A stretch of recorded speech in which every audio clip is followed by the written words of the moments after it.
All right. Well, here we are, folks. We're behind the brand in DirectLine Media Studios of DirectLine Media in beautiful Branford, Connecticut, on the shoreline. And today I have with me Matt Banever of Bards Clothing.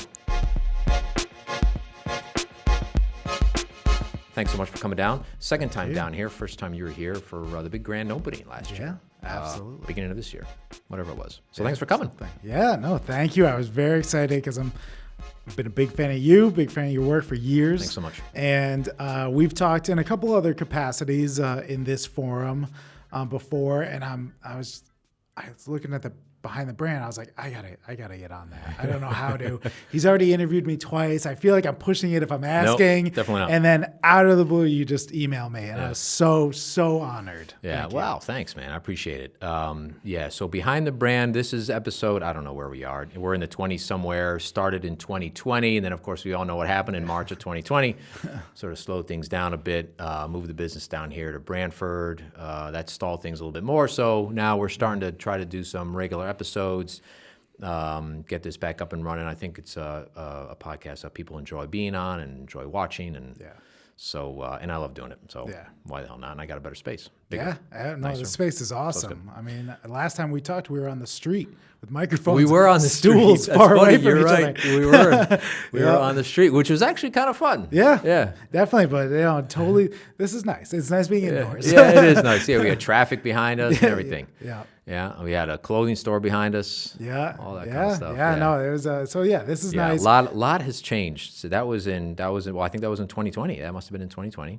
That was during the pandemic. It was during the pandemic. During lockdown, I think. Yeah, it was. Because you were doing what you could to help other stores kind of just give them a voice and give them content, which was very admirable and so what I'm like, people let's needed. do it on the street. Why not? So it kind of worked. I did a few on the street. Kim over at I can't remember her name. Anyway, Kimberly Boutique. Kimberly Boutique. I should know that, right? I know, right? First name. You were halfway there. I was this close. Just couldn't stick the landing. I did the Kimberly.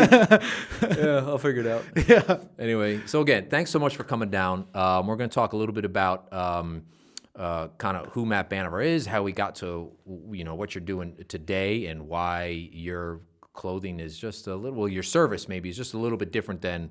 Maybe a regular men's clothing shop. And it's all, is it 100% men's, or do you dabble in women's clothing? No, I dabble in women's. I don't just dabble. I mean, it's a big part of my business. It's taken a little bit longer to get that word out because everything that I have is made to order. So if nobody's ordered it, I can't show it. So that's been a difficult thing for me, being a business owner and trying to get the brand off the ground. Because I'm like, I can do it all. And people are like, well, let me see. I'm like, but then maybe 8 months ago, I did my first ladies suit. And since then, I've done about 7 orders. Now, a suit, is that jacket pants? Jacket pant, yep. Okay. Jacket pant out of the same material as a suit. Just a jacket on its own with a pattern is a sport coat, and a solid jacket is a blazer. Now, what makes a women's suit? Besides, obviously the tailoring and stuff, what are some of the details that might be different when you're thinking about a woman's suit as compared to a man's suit? Yeah, there's a little bit different construction in the chest. The canvassing is done it takes a lot more kind of molding and shaping, because for men it just falls. Sure. And there's a little bit you have to do because men have sometimes different postures, so you kind of move the chest around. But let's stick out. Yeah, for women, a lot of times they want the garment to hit them at different places. Okay. Whereas men, it's sleeves down to your hand, jacket down over your butt, it's very standard, very simple. Sure. But for women, I did this one coat for a friend of mine. She got Hartford Business Journal 40 Under 40. And when she got up for her award, she wanted me to do her blazer. And I said, sure. And she was like, I always roll my sleeves up. So for this, can we just make it a 3/4 length sleeves? I said, yeah. So the sleeves came down real short. Yeah. This is actually for a woman. And this is actually really cool. So I had somebody reach out to me, and he said, my wife is an executive. She is often in boardrooms, and it's usually a bunch of men. So I need something to just help kind of give her a little oomph. She's a little smaller. And I said, all right. So I met with them, and they just had so many ideas floating around, which was so cool. So I said, all right, well, let's kind of think about what's important to you. Is it flash? Is it like when you walk in the room, people want to really be struck? So that's more fabric and pattern. It's like, or are you actually looking to send subliminal messages? And that can be done through maybe the shoulder, a little bit of a softer canvas, a little bit of like a easier garment. She was like, I want something that's just imposing, but enough where people are like, oh, she deserves a seat at this table. So I said, all right, I like that take on it. It's interesting thinking about. I mean, obviously we think about clothing, right, a lot in that way. But you said imposing, and then you said, what was what you said before that? Which struck me. Of course, I can't remember. But it's interesting because, yeah, you're right. With men, it's just like, all right, give me something that's fit, that's tailored nice. Yeah. Men are very easy. yeah. They care a lot more about the fabric. Okay. Because most men's garments look exactly the same. So it's like, I don't really care. It's like picking a car online. You know, you pick a Chevy Tahoe, you can choose any feature that you want, any color, interior, exterior. At the end of the day, it's still going to look like a Chevy Tahoe. Yeah. That's like how it is for most men also. Yeah. But for women, it's very different, very customizable. They want things different because every single brand for women does very different jackets. So they've seen a lot more. Their minds are a lot open to the possibilities. So I told her, I was like, well, let's do this. Let's make it something almost militaristic, like almost turn of the century, Revolutionary War type. So we made a longer jacket. So it comes down almost to her knees, one button here, and the jacket cuts away. Okay. So very much like that militaristic coat with sleeves with cuffs on them. It's very imposing. So yeah, you can see it here. Yeah, it's a little bit longer, and she's short. She's, I don't know, 5'2", 5'3", and gave her, that jacket that just when you walk in, it's like, oh, okay. But it's a soft color. I think that makes sense. If you were just wearing a regular jacket, like something you would buy off the shelf or whatever, tailored, whatever, nice, but I could see where that would you'd still see her short stature, but something like that's tailored, has a little bit of flair to it, or whatever you call it. Yeah, you don't really recognize the height anymore. You'd say like, oh, she's important. Your point of reference is disoriented, and now people are looking at her like, oh, okay, let me look you up and down. Oh, like now I'm drawn to you. You're supposed to do that. Yeah, exactly. Yep. Yeah. Now I'm drawn to. I'm seeing. I'm just taking all of you in rather than you're just wearing something to sit here. Because a lot of women have it very bad for professional clothing. It's you're either a nun or you're a hoochie mama. Mm-hmm. There's no in between. And sadly most of the professional women lean nun, and they just get like these bulky blazers, and they're so just unflattering and It is. It's interesting where men, business attire, it's a suit, and a tie, or maybe no tie, but basically the same thing. It's a jacket and pants, or suit or whatever. Right. And then women, you have everything from that to skirts to not so much dresses, but long skirts, short skirts, pants, whatever. So what would be, if a woman looking to get into the workforce, maybe she just graduated, whatever, what would you tell her? Like, what would be something good to wear? I don't want to be a nun. I don't want to be like what you said, like a hoochie. Like, what would be something that would work for me, that I would fit in? It would show that I have not authority, but like, hey, listen to me. I have something good to say. Yeah. What would your suggestions be about that? I would definitely steer her toward a blue blazer, but changing out the color of blue, because there's 1,000 different variations on blue. So get something with a little bit of life to it, and that would be the base level I would tell any woman. But then it would change from a individual perspective, like what industry are you in? What are you trying to accomplish? What do you want people to see and hear? Because then it's a matter of, do we build up the shoulder pads? Do we let them drape? Do we leave this a longer jacket, a shorter jacket? Or do you need to look like you're on the go, that you're snappy quick? Because that's a shorter, tighter jacket. Or do you need to be the person who leans back in the chair and makes executive decisions? That's a longer jacket, a little bit looser. but then also something that you can trigger men's minds with like, say, contrast buttonholes or something like that. Like men always have those, like you color the thread a little bit different color on a sleeve or something like that. Like you rarely ever see that on ladies' garment. I like that you know? look. Yeah, it's a great look. Yeah. Do that on your jacket. And all of a sudden a guy's gonna be like, oh, wait, what? Like I thought that was only for us. Like, oh, is that a custom garment? So something like that where you're drawing the attention to the garment and saying like, I actually put effort into all of why I'm here right now. Not just let me show you what I can do based on my skills and my resume. Like my skills are there, my resume is there, my qualifications are there, I'm there, my presence is here, my presentation, like every single thing about your packaging inside and out shows that you're ready here, ready to show up and get the job done. Yeah, and well, that's what you specialize in. Yeah. Specialize in, like people have that. They have the resume, they have the skills, they can talk the talk, walk, whatever that is, and that you're the finishing touch. Like you do the trim. Because so much gets lost in translation. Yeah. So it's important. So many. I mean, my bread and butter is financial advisors. They are the best because most of them don't really know what they're trying to get across. They don't know what message they want to send to people. And that's so important because their only job is to say, hey, give me your money and I will take care of you. But what are they signaling? Are they signaling, I'm going to get you nice and fat and rich? That's like a pinstripe suit with French cuffs and they got the fat tie and all this. But then you've got somebody like Eric Bergenn, a friend of ours. Yep.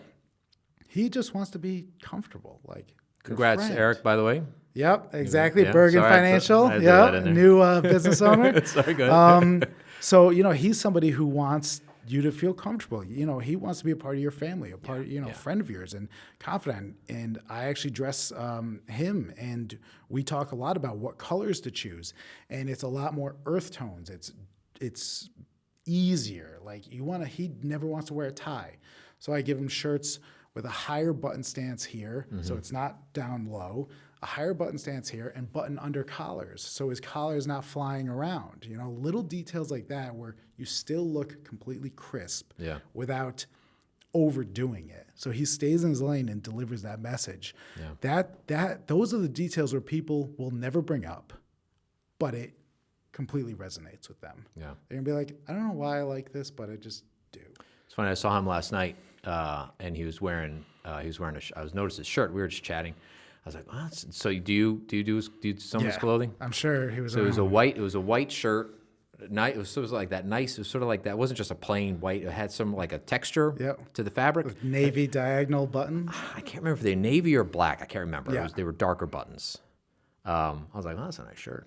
Yep, that was one I made for him last year, and that was awesome because that shirt was actually gifted to him through a mutual friend of ours, who the three of us had just kind of like referred one client to another in like 1 week. Nice. And she was like, as a thank you, buy Eric a shirt and this. And I was just like, I love small businesses. I was like, this is just why I love being a part of this community. You just like, people just love referring each other and, so I'm definitely in the business of what are, as you said, like the finishing touches. How do we just take what you are and just spruce it up a bit? Yeah. Well, you've always been on me, but like, come on, Dave. Yeah, but you deliver it well. I mean, one of my biggest conversations, one of my most ongoing conversations is that style is very different than fashion. Elon Musk has style. Mark Zuckerberg has style. Steve Jobs has style. They all have very stark looks that you think of. When you think of them, you think of the black turtleneck. You think of the dark. You think of the T-shirt. That's style. That's a personal style. That's a choice. It's very different than fashion. There's a lot of people who are fashionable, but they have no sense of style. Like they can put together a whole outfit, but if you take away their options, they're lost. They don't know what to put together. I think also too, you know when people are comfortable with what they're wearing, right? Because it kind of shows. If you see somebody, it could be wearing a nice suit or whatever it is. It's very fashionable. Yeah. but you're just like, yeah, it's nice, but it doesn't quite work. Yeah, you know what I mean? absolutely. Where somebody could wear like a t-shirt or a turtleneck or something very simple, even just maybe a button-up shirt. Yeah. And you're like, oh, that guy's totally put together. Right, exactly. And in today's casual world, everybody says like, all right, well, like it's casual, so I don't need to do anything. So I'm gonna wear a t-shirt and jeans. I was like, just because it's a casual world doesn't mean it's a race to the bottom. It doesn't right. mean That's like, funny. all right, let's all just do the bare, like I can just get away with this. Like that's not what they're saying. Yeah. They're saying like the bare minimum of what you have to do is casual. No one's telling you that you can't step it up a little bit. Right. But even step it up a little bit can just be, okay, instead of a t-shirt, wear a polo. Yeah. Something that small can completely separate you from the herd. Yeah. I in the last 5 months, I've put on a tie twice, maybe, but I'm still stylish. I've still got a sense of style, like all of that.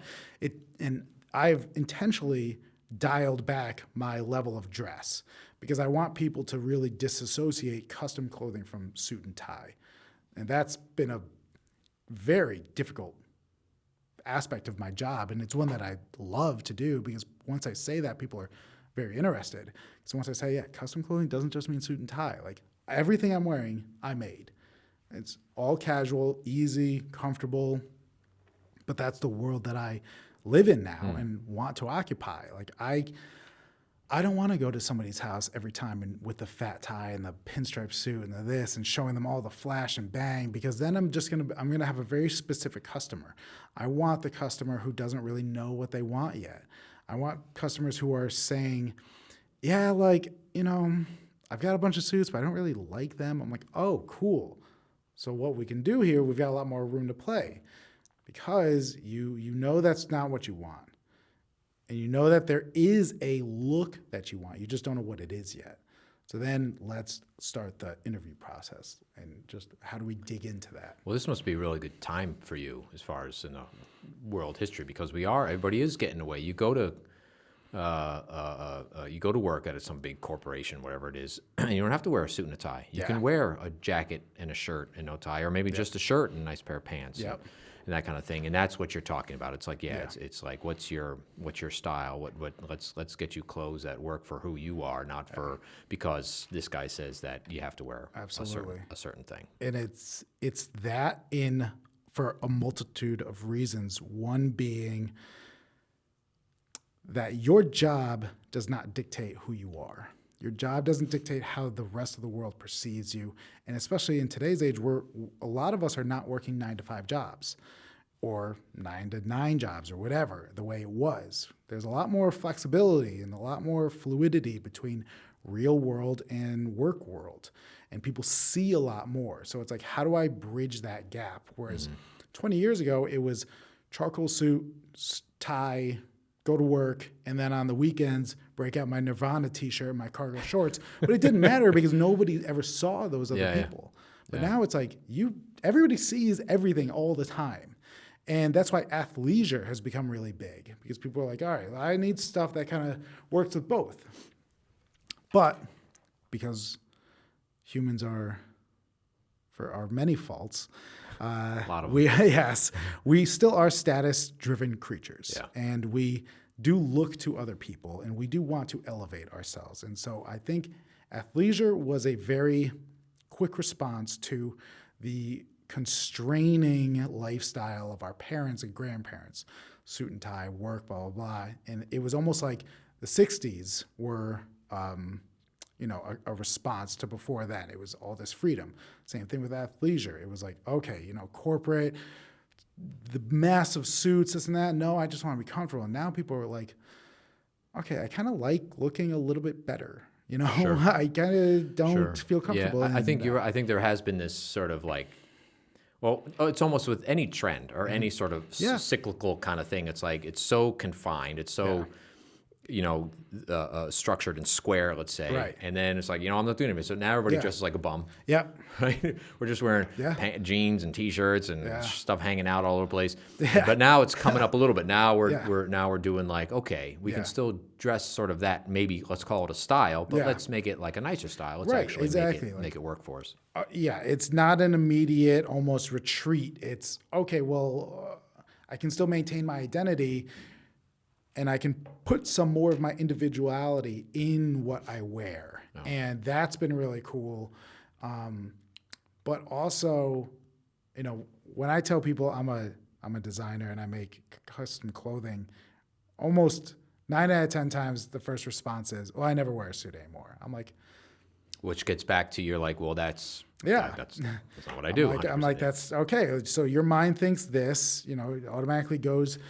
Interesting. I'm like, so what do you wear? And they're like, well, I actually I travel a lot, and I love those Untucked shirts. And I'm like, okay, cool. So tell me about your shirts. And they're like, well, my dress shirts I get from this company, and my casual shirts I get from this company. I was like, so what if I told you that I could take your body, just make a pattern, and the dress shirts are this, they're a little longer, different cuffs, different collar, and your casual shirts are a little shorter and this, but it's the same. It doesn't. You could get dressed in the dark, and all your shirts will fit you. And people are like, "Well, that sounds awesome. That sounds great." I'm thinking, that sounds really good. Because everybody has that. Like you put on the dress shirt, and it's like fits like this, and I'm very proper. And then you put on the casual shirt, and you're comfortable, and you're hanging. But then what happens is I've got these blue jeans that are too fitted to wear with the casual shirt, and they're not dressy enough to wear with the dress shirt, so the fit all looks off. And so what I try to do is talk to people about building their wardrobe. Like you can have it all based on your pattern, and it'll actually all blend a lot more seamlessly. So your casual and your dress will work together, and you can actually make items that will go both ways, more than just how do I get casual and work appropriate to be the blend, which is what athleisure did. How do I get work appropriate and real life to be more of the blend? People are out and about. They're taking pictures. Everything is recorded. Everything's on social media. What you wear is going to be seen by 1,000 people before you ever have a chance to say, yeah, but my resume says this. People are going to see you. Yeah, interesting. Long before any chance of you telling people. And we tell ourselves, don't judge a book by its cover and all that stuff. That's just, it's not true. Like it's biologically not true. But I get it. Like I understand that. And it's people do make assumptions based on what they see first. But the thing is like the way we're framing it is not how it should be thought of. We're saying, don't judge a book by its cover.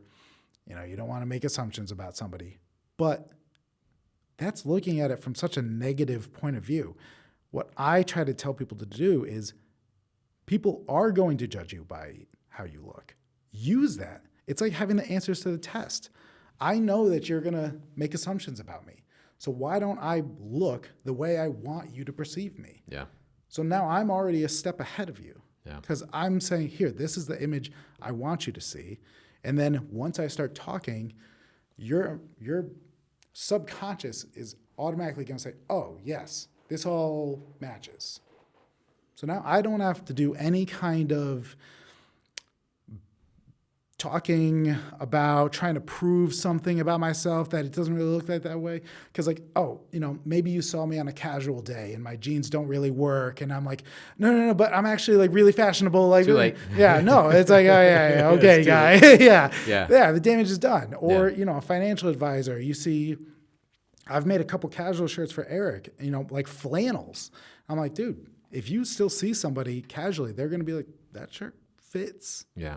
That something that small, people will be like, oh, so you are detailed. And they might not even know what they're looking at. Right, exactly. That's the whole point of it, right? It's just like good lighting or good anything. It's like you don't even notice. You just know like, oh, that, I like that. Don't know why. Yeah. But that works. This guy's the right guy or whatever the situation may be. And and that's the goal. That is. And that really gets into the storytelling aspect of all of it. And I think that a lot of it is very similar to what you and I both do, is that how do we take this visual medium and like enhance it and tweak it with the tools that we have. Like before we set up, we're looking at the cameras, you know, a little bit above the head, a little bit lower, like that little tweak. Yeah. The viewer's going to be like, yeah. They might not know what it's like. How come that's weird looking? Like, I don't know why, but it's just not quite. Exactly. You know, we feel it when we watch movies, the pacing. Yeah. We don't know what it is, but we're just like, this isn't sitting well. Or like that was the quickest 3 hours I've ever gone through. You know, those are the subtle changes that we can do because dressing is something that we all do. So it's something that we can all connect on. It does. You cannot convince me that you do not care that you don't care how people think how you look. Like there's not one human being that can convince me that is truly how they feel. Like it just isn't. We all care about what we wear, and it's not a bad thing. Yeah. You know, people need to separate it from vanity. It's not vain to care about how you look. It's not any of that, because it becomes a beacon of who you are. And I tout it a lot that I'm really into made in America, shop local, all of that is in what I wear. Yep. And so what I try to be is a beacon for those are my values, but then it also becomes a way for us to connect as human beings. Because if you say, hey, Matt, nice pants, I'm going to tell you, oh my God, I got them from the shop in Tennessee. It's this family-owned place. Oh, and then you're going to be like, oh, he's into Made in America. This is so cool. He's very passionate about this. Instead of Matt, nice pants, I got them on sale. Yeah, I got them on sale. Yeah, at Marshall's. That's it. That's which is fine. Which is totally fine. It's fine, but that's where the conversation ends. Yeah. What are we connecting about? Yeah. You know, you might be like, oh, I love a good deal too. You know, but so does having a style or a look or having the fashion that works for you or whatever you want to call it, people are going to say like, I can't afford that. Like, oh, that sounds great. I love it, but I can't. What about those people? What about those people that don't have those, whoever, to go to you or go to some other store? Yeah, it's a big conversation because I am twofold promoting what I do, making custom clothing made in America. A caveat of that is that I know that not everybody can afford what I do. So to counter that is I try to give people the tools of like, here's how you can find your style, regardless of what it is. And that's why I put so much emphasis on your personal story. Like, what do you care about? What do you look for? Do you care about Made in America? Maybe you don't. Do you care about Made in Italy? Do you care about how it was made, where it was made? Something about that. I'm like, start to narrow it down, because once you start to pick out these small details, the brands will present themselves. If you care about sustainably made, that will immediately eradicate any big, H&M or the Gap, any of those things immediately. So it's like, okay, so I don't go there. Where do I go? You start to look for different things. Maybe it's you want women-owned businesses, black-owned businesses, stuff like that. What do you care about? Stick to it. Like, I am very blessed to have forced myself to only buy American. And a lot of my casual wear is not from me, it's from other stores.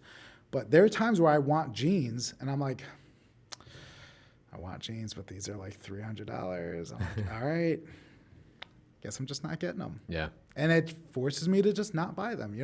It forces us to really focus on, do I need this or not? Because the number one reason why people get lost in not having a style is because of how much stuff is available. Yeah. That's why. Yeah. They get to their closet and they're like, I don't even know where to begin. Yeah. And most of it doesn't fit. Yeah. Most of it's, I had a wedding, but I forgot my shirt, so I had to buy this shirt. But what happens? Once you impulse buy that, you don't go home and be like, well, you served your job, buddy, and I'm going to throw you out. You keep it. And then your whole wardrobe is just this stuff you've collected. And your job, maybe, or somebody else's job who 2020, they were in the office all the time. Post 2020, they're at work from home. I can guarantee a lot of people are probably still hanging on to all their clothing that they had when they were in the office every day. So then subliminally, they're looking at their wardrobe thinking, I don't need more clothes, but I don't wear any of this stuff. So then their style gets confused. So it's like, you got to dial back on what you have. Trim the fat a little bit. But for me, custom clothing, I mean, I also am very transparent about, I am luxury custom clothing. I am never going to tell you like I'm never going to tell you that it's financially going to be better to buy one suit from me than, a family-owned shop, like a JT Gamo or Zonners or something like that. Like those are family-owned shops. You can get a great suit from there, and you can support it and that'll fit your lifestyle. Yep. I'm a whole different ball game, and I want people to be aware of what that is, because once people also hear about, oh, this is how some people design their wardrobe, and I'm on Amazon just doing one click buy, and if I like it, I'll return it. If I don't, I don't care, and I'll throw it away. And I'm like, no, people buy with intention with me. I go to their house, we sit for like 2 hours, and maybe at the end of it, they buy one pair of pants. That's buying with intention. We go through their wardrobe. Does this pair of pants go with this, with this, with this?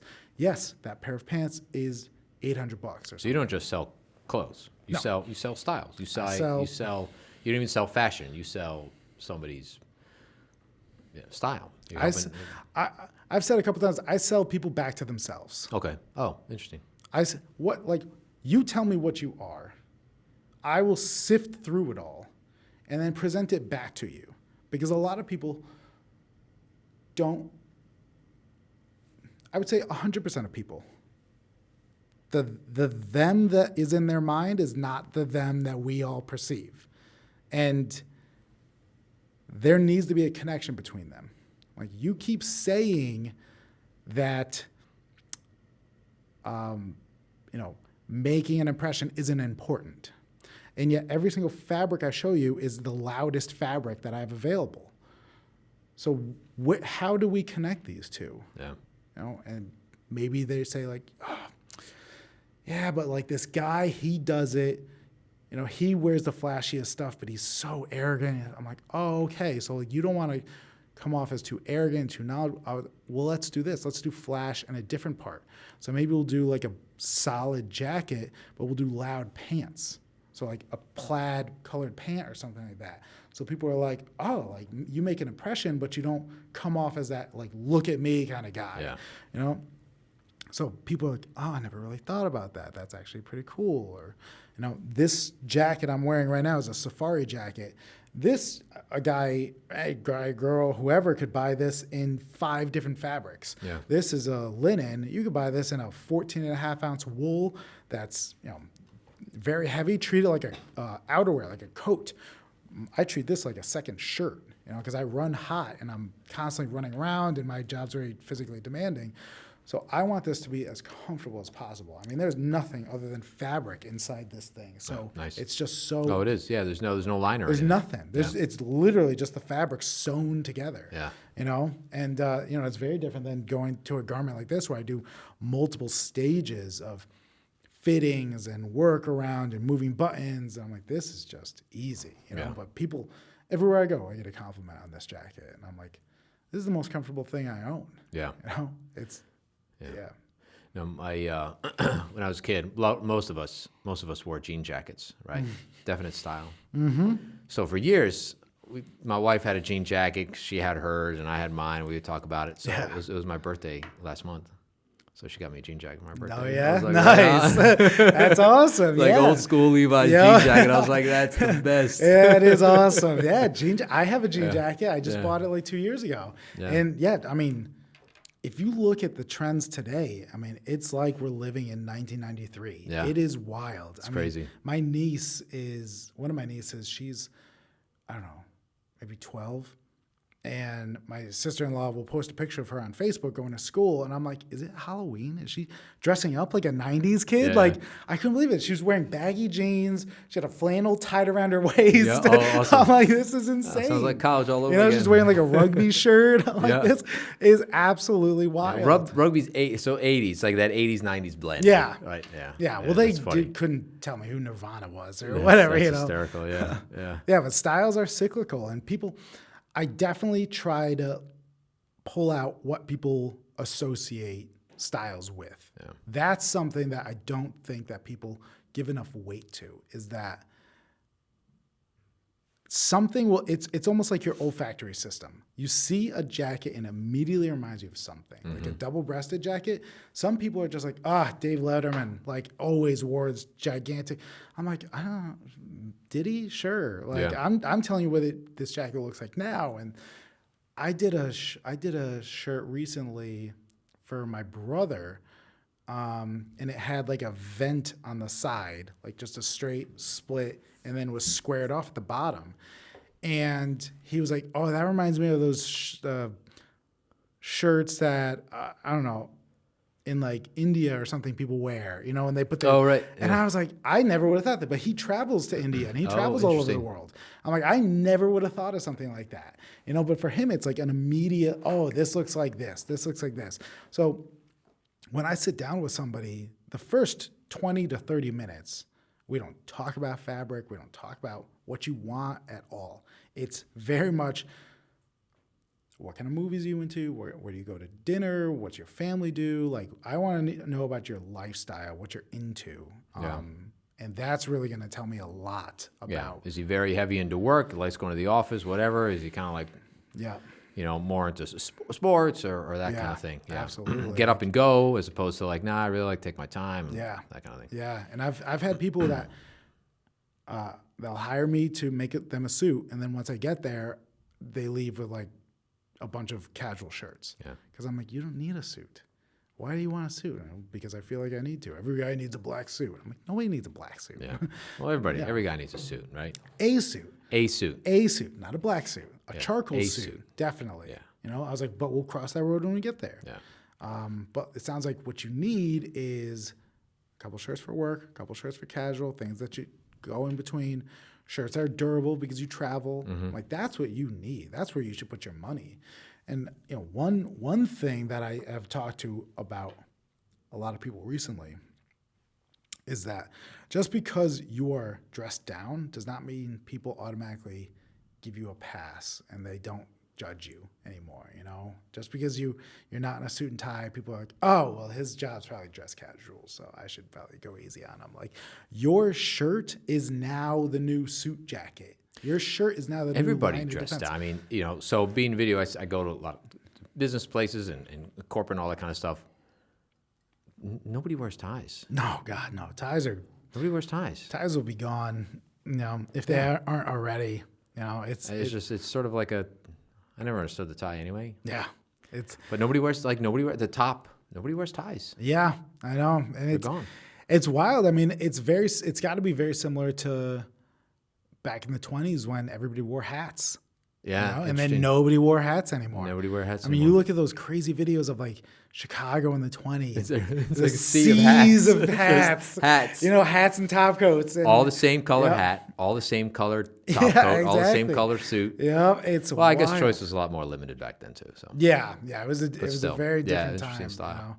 You know? Yeah, but it's like those little tweaks do change, but that's not what I'm here to sell people. Yeah. I'm like, we're not talking about the details on the outside. Let's get to the core. I can show you a pant, a shirt, a jacket, and yet you will be able to string them together because of what we did to them, how they were made, and how they relate back to you. I don't really care that you got a hat to match those pants. That's irrelevant. You can do all the outside stuff without me.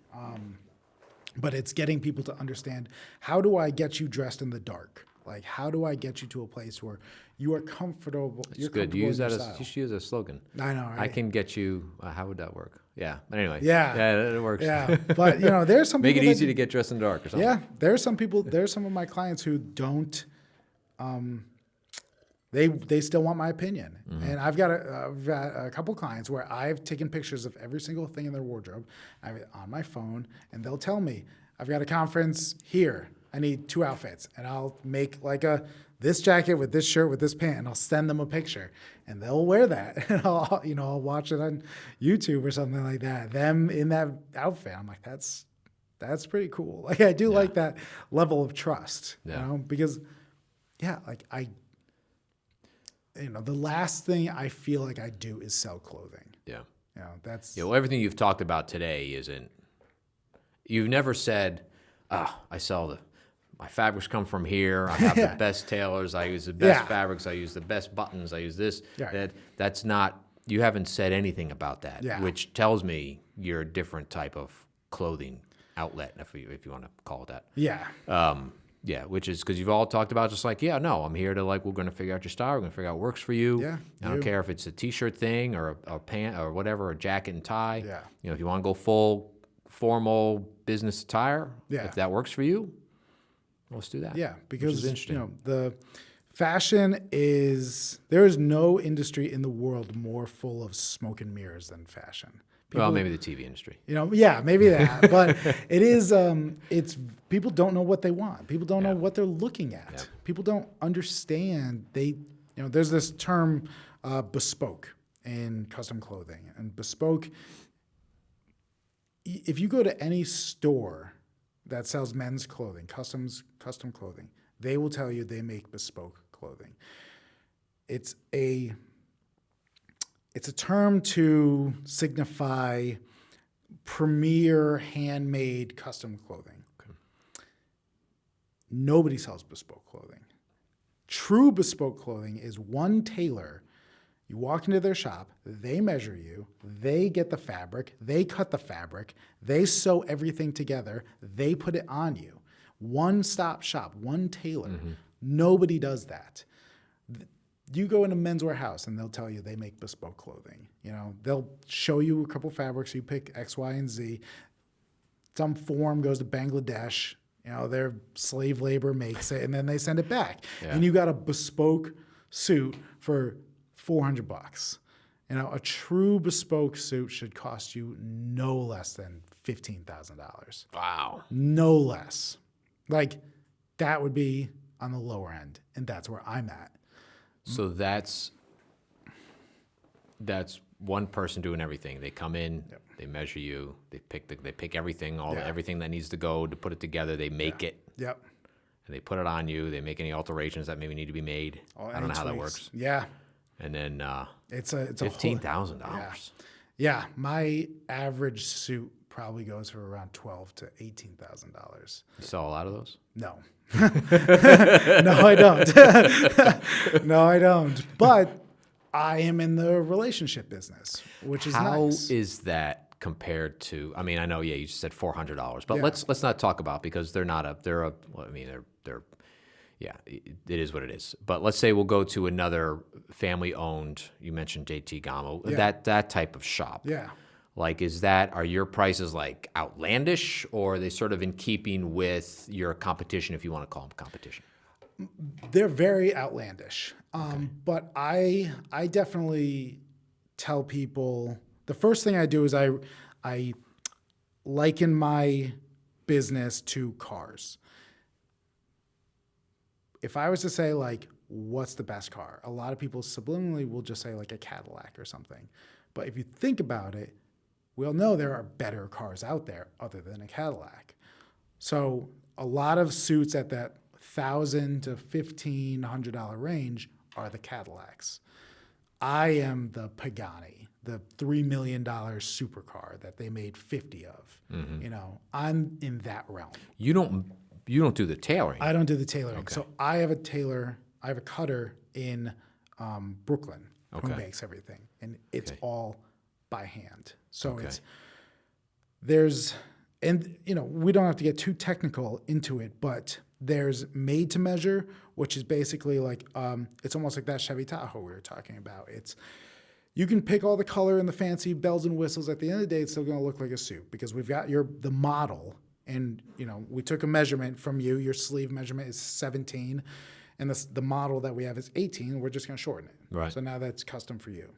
That's made to measure. That's 90% of what's out there. Then there's like a bespoke made to measure where, okay, you have a little bit more leeway with what you can do. Maybe we swap out those shoulder pads. We can, if like me, my arms lean forward a little bit. You can pitch the arm, turn the sleeves a little bit. A lot of great detail. That's more like that $3,000 to $5,000 range suit. And there's a factory in Rochester that does that. There's only like 2 factories in America that make clothing anymore. And then there's the true bespoke level. And there's a couple tailors in Savile Row in England that do it. There's maybe 5 in America that do it. And I've got a guy in Brooklyn who does it. And it's all, they take out a piece of paper, like a big brown piece of paper, and they'll like draw a pattern and put the fabric down and cut it. And it's wild. I mean, it takes like 3 months to make a jacket or something like that. But again, like one of the big differences between me and like a store is that a store needs to make money to pay for lights and rent and all. Like I don't have any of that. So there's nothing making me sell what I have other than you. If you're ready for it, we will make it. Yeah. And I find these people, few and far between, but then we build relationships. And I get, I'm going into my 3rd year of business. Like the first year, it was those were dark days. It was a lot of ramen noodles. Yeah, perfect timing, by the way. Yeah, exactly. Yep, I started Bards June 2020. Yeah. So like, just when it was really in concrete that don't go anywhere, cancel all your plans, you'll never go to your job again. That's when I was like, the world needs luxury custom definitely. clothing. Yeah, this is definitely a perfect time. I was like, there's a market for it. Like, now's my time to shine. So I left, I started, but it really did come down to, I've never been the guy to sell you on the buttons and the textiles and the canvas, and I can talk about all that, but it's boring to me, and I know a lot of people are bored by it. Yeah. But the way the world has kind of shifted lately is that I trust that you're good at what you do. I am more interested in how you do it, which is why podcasts are more available. Like I was having this conversation last night. I would rather listen to a comedian on a podcast than watch their stand-up any day. Yeah. I don't really care about that. Yeah. I love behind-the-scenes stuff so much, which is why this is great. We want to go to restaurants that have the open kitchen now. Yep. I don't really like, the greatest beef, it came from this farm, blah, blah, blah. I don't care. I want those flames to shoot up in my face. I want to feel it. I want to see you, the owner, the chef, whoever running around. That's cool. We care about, okay, I trust that you are good at what you do. Now I want to get to like why you're doing it. And so for me, people ask a lot, how did you arrive at this fabric based on me telling you that I like to vacation in Vermont? And I'm like, okay, well, here's it's a flannel. Yeah, exactly. Yep. I was like, it's green. But like that's, people are like, that is crazy. I never would have picked that. I never would have picked that is the number one thing I hear. And I love it because people are like, I never would have picked that, but I love it. Yeah. Then I'm like, okay, I've done my job. I'm happy. You're happy. We found a common ground because I do keep the focus on them, their story, you. I've got fabrics that I love, and I'm like, I'll never show that to you because I love it, and I tell them that. I'm very... Well, I think that's important. I mean, not just for your business, but any person, because ultimately it's not about you. It's not about what you like. Yeah. It's not about what I like. Now, anybody, it's about what your customer likes. What does he want? What makes him feel most comfortable? You're there to give him information, maybe advise a little bit, explain some things that he doesn't understand, help him see new options maybe they didn't know were available, that kind of thing. Definitely. And I do a lot of studying on influence and sales and all of that and just how to talk to people and communicate with people. And that's always very interesting. And one of my most effective sales tactics, it was different back in the day, but I still find it very interesting, is that I used to dress, and you may remember this, when when I was working at a store, going to in-person meetings, I was a very loud dresser. Purple suits, plaid suits, all this craziness. So when a customer came in or a potential client came in, I'd show them the crazy stuff, and they'd be like, "Ah, dude, that's you. That's you know." And then I'd show them the boring stuff or the neutral stuff, and that's really what I wanted to sell them the whole time. And they're immediately like, "Oh yeah, that's more me." Yeah. They're so much more sold on that. I'm like, good, yeah. See, I know that's you, you know, but I know that that's you, and that's the lane you want to stay in. Like, this was never for you. Right. This is for a comparison, because I'm showing them a fabric that's like an inch big or maybe a little bit bigger, and I'm saying, imagine a whole suit out of this. That's going to be very expensive. How do I get you comfortable with that? Given the fact that I don't have a store, I'm just a guy in your living room right now. So I bring a couple fabrics, I bring a couple garments with me that I've got, and sometimes they're louder, sometimes they're more calm, but people immediately, once they see something, they're like, oh yeah, not this. So do you, when you go to somebody, do you do you have a conversation on the phone first, like, so you know what to bring, or you just sort of like guess? Do you always bring the same stuff? Like, how does that work?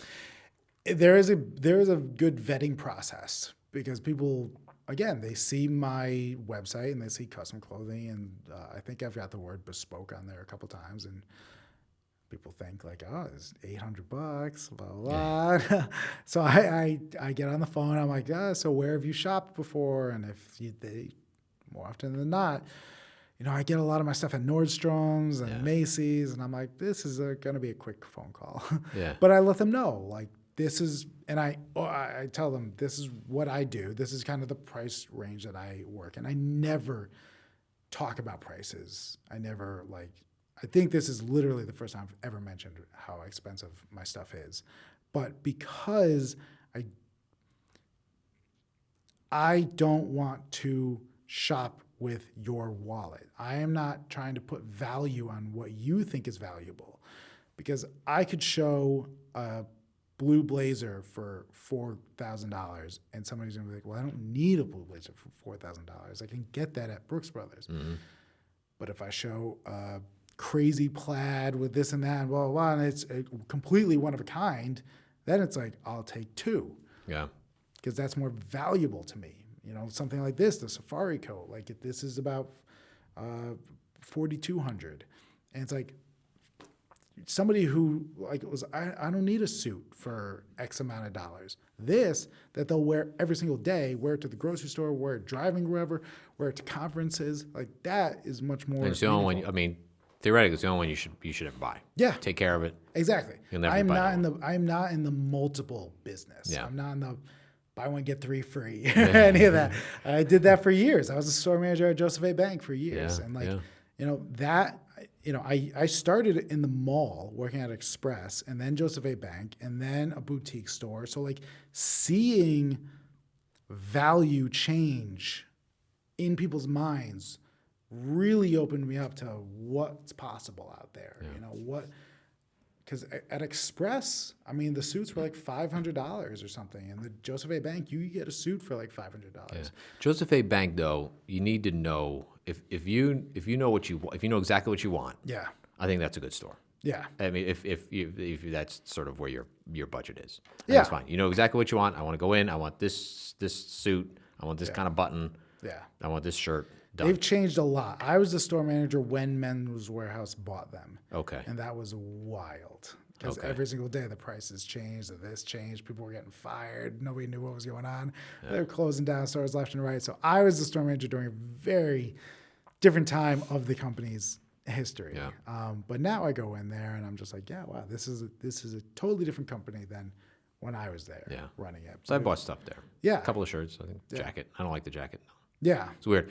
He sold me on this weird sort of like trendy sort of fashion. Yeah. It was fashion. It was a fashion piece. Yeah. And then I put it on. I don't know when it was. I put it on. I'm like, I'm not wearing this. Yeah. It's ridiculous. Things look so nice in the store, and then you get them home and you're like, what the hell? Well, I'm not wearing that. It's totally not what I want to wear. Exactly. But ridiculous. But when it's around everything else like it looks more normal. which is why I love going to people's homes, because then I get to go into their closet with the fabric. I'm like, look, it matches all of these other things you have. Then they're like, yes, you're right. Because, I mean, we've all been there where we're at a store and we're thinking, I feel like I've got something like that. Yeah. You know? So remove any of that doubt. Remove any feeling that this may be a duplicate or something similar, because we are creatures of habit. You know, we tend to like the same thing. And I've had customers that buy intentionally very similar shirts because like I don't want to think about it. And that's Mark Zuckerberg's whole thing, is that he's like, I want one less decision. Yep. So, I think, and I like that. I remember he said, so why do you always wear t-shirts? Because I don't want to think about it. Yeah. It's just clothing. I just want to get up in the morning, put my clothing on and go. Yep. And that's, and that kind of stuck with me. I'm like, oh yeah, that's great. Because that's one. Yeah. Why do you have to get up in the morning and be like, I don't know, should I try this shirt on? I don't like that shirt. Just get up, you get dressed, and you go out the door. Absolutely. I think that's great. And that's fine. So that's why he chooses t-shirts. But you're saying, and t-shirts are fine. I mean, yeah. But your thing is like, we can do the same thing, but we can give you like button-down shirts. Right. And we can give you a thing. So yeah, you can still get up. Doesn't matter. You just open the closet door and you reach your hand in and pull something out. Doesn't matter which one it is, because it's all going to look great. Yeah. Because it's all your style. It's not like, well, I'm going to wear a shirt with whatever, but that one has different. Maybe it's Wednesday, so maybe I should wear the shirt with the thing, and that all goes away. Yeah. And two things that made me think of are, people often tell me, well, Mark Zuckerberg's a billionaire and he wears t-shirts. I'm like, you're not Mark Zuckerberg. I hate to break it to you. Yeah. You're not a billionaire, a tech billionaire living in Silicon Valley. Yeah. You're emulating somebody else's style and somebody else's story and somebody else's reasons for that. I'm like, you're in sales. You have to be in front of people. Like, you know, you might be in the wrong industry. If you really want to just not care what people like wear and, you know, wear athleisure, move out to Silicon Valley and get in tech. So like, don't emulate other people's style because you don't know why they want it. And if you do know why they want it and it's not jiving with you, that again goes back to your story and should tell you a lot more about you. Is this the industry that I want to be in?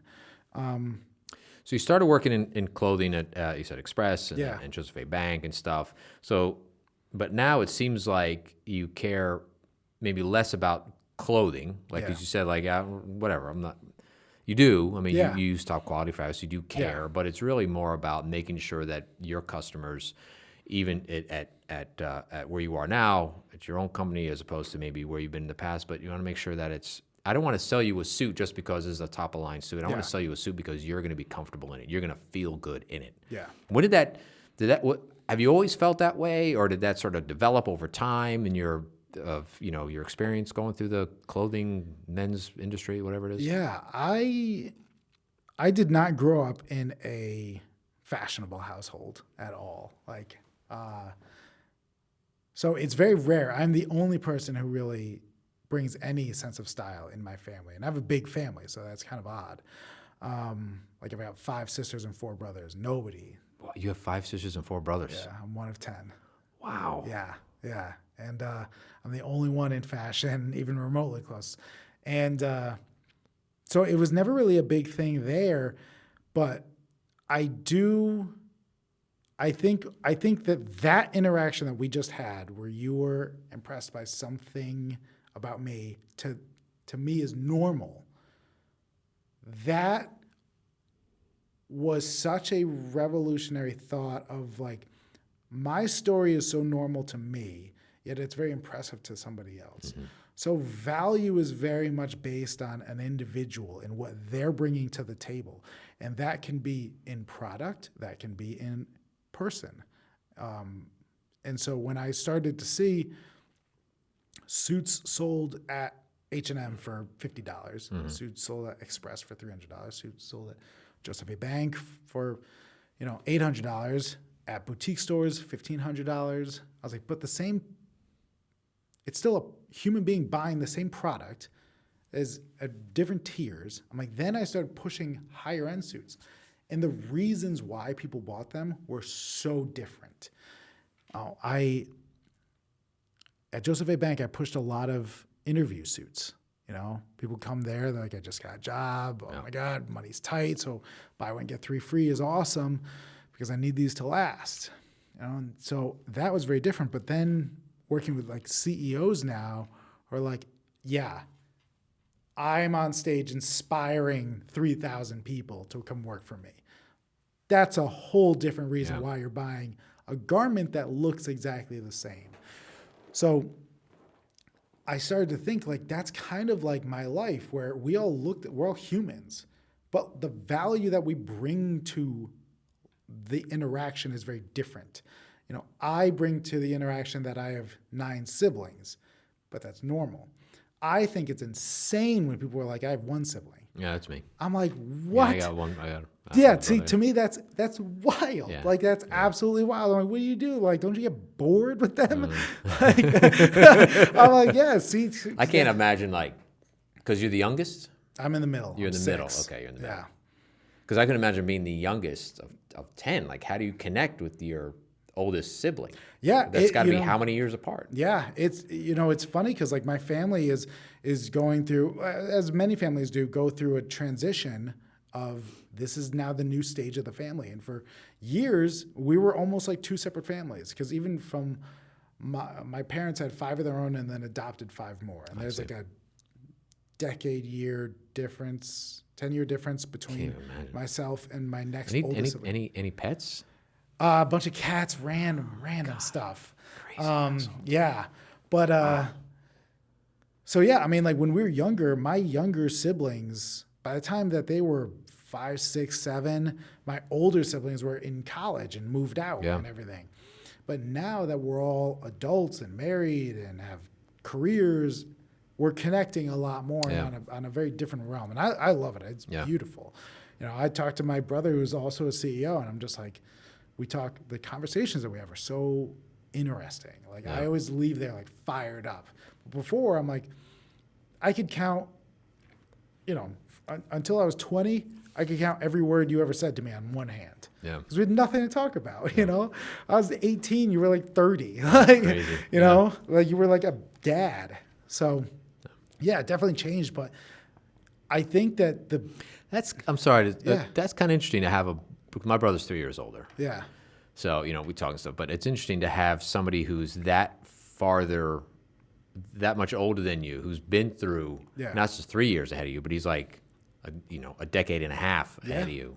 He has that much more life experience, where he's not, because you can go to your father, your mother, but they're still your parents. So it's nice to have sort of that almost equal to talk to who's family. That's an interesting thing that you have that relationship now. Yeah, like 2 of my brothers are 50 and 50 or older, and I'm 33. Yeah. And then then my parents are like 76 or something like that. Yeah. So I love it. How are your parents so young and they have never mind. Well, it's a whole different conversation. Just punching a time card, like cranking them out. Yeah, that's funny. Yeah. So let's talk about Bards Clothing. You started it in 2020. Yeah. You've been in clothing for a really long time. Mm-hmm. You've said this story before, but for people who hadn't heard it, why did you choose the name Bards? And tell us about the brand, the Bards, the logo. Yeah. Tell us how all that sort of developed. Yeah. There's a word that I have brought up a million times tonight, and that's story. Yeah. And storytelling. Bards in the medieval times were storytellers. And there was no social media. It's a hard world to imagine. But there was no effective way of getting news out, especially because there was the kingdom, but then a lot of people lived out in the farmlands. And there was no sense of like, what are we doing as like a civilization? And so bards would actually just roam the lands and just kind of talk about who's king now, who's been beheaded, what wars are we fighting. They kind of upheld the zeitgeist, and also would talk about people. And there's a lot of famous bards that sang songs and wrote poems, and so their bards were storytellers. And so I really latched on to that. I have somewhat of a very cliche origin story with how I got that name, where I was so fixated on people's stories with clothing. And that just came out of 10 years of retail. And I was like, there's got to be something a way to talk about like, storytellers doesn't really work, and I don't know. There's got to be some kind of one short word that I can do. And I was just like on thesaurus.com, and I was just like typing in like story like this, like tales and whatever, and I write down a Post-it note, and I put them all on my wall, and I'm like spinning around in my chair at like 2, 3 in the morning one night, like writing my business plan. I'm just like, I keep leaving the word blank. I don't know what it is. And then like I look up one day and Bards is like just right off to the center, like just a little bit off. And I was like, Bards, like I like that word. And now it's funny because now everybody's like, is there a comma? Is it Bard? Is it this? I'm like, think of Snickers. Everybody just says Snickers. Nobody puts apostrophe like on Snickers. It just is multiple Snickers. Yeah. Same thing with Bards. It's not my clothing. It's your clothing. That's funny. Yeah, but I'm obsessed with people's stories. Like I am obsessed. I sit there and watch interviews all day long. Watch them, listen to them, do whatever. Back in high school, I remember there was this Inside the Actors Studio. And I remember watching it on, when YouTube first came out, 2007. And I remember Conan O'Brien was on and listening to him talk. And I was just blown away. I was like, you can actually get to know somebody like this just by how they're talking and this hour-long interview. And that just stuck with me. And I totally was like, how do I get in the business of hearing people's stories? I was like, oh, okay, well, everybody needs clothing. If I can talk to them about why they need the clothing, I can make the clothing and tell their story, because your presentation says a lot about you. Mm-hmm. Your presentation tells the story, so hence the Bards clothing. So your shirts are custom. Mm-hmm. Jackets. Yeah. You mentioned like pants and jeans. Do you do? I mean, suit pants and stuff, obviously. But what about like jeans and stuff? Do you sort of like you do? Do you make? Do you make those? Yeah, I do. I can make anything. If you wanted a leather jacket, I could make it.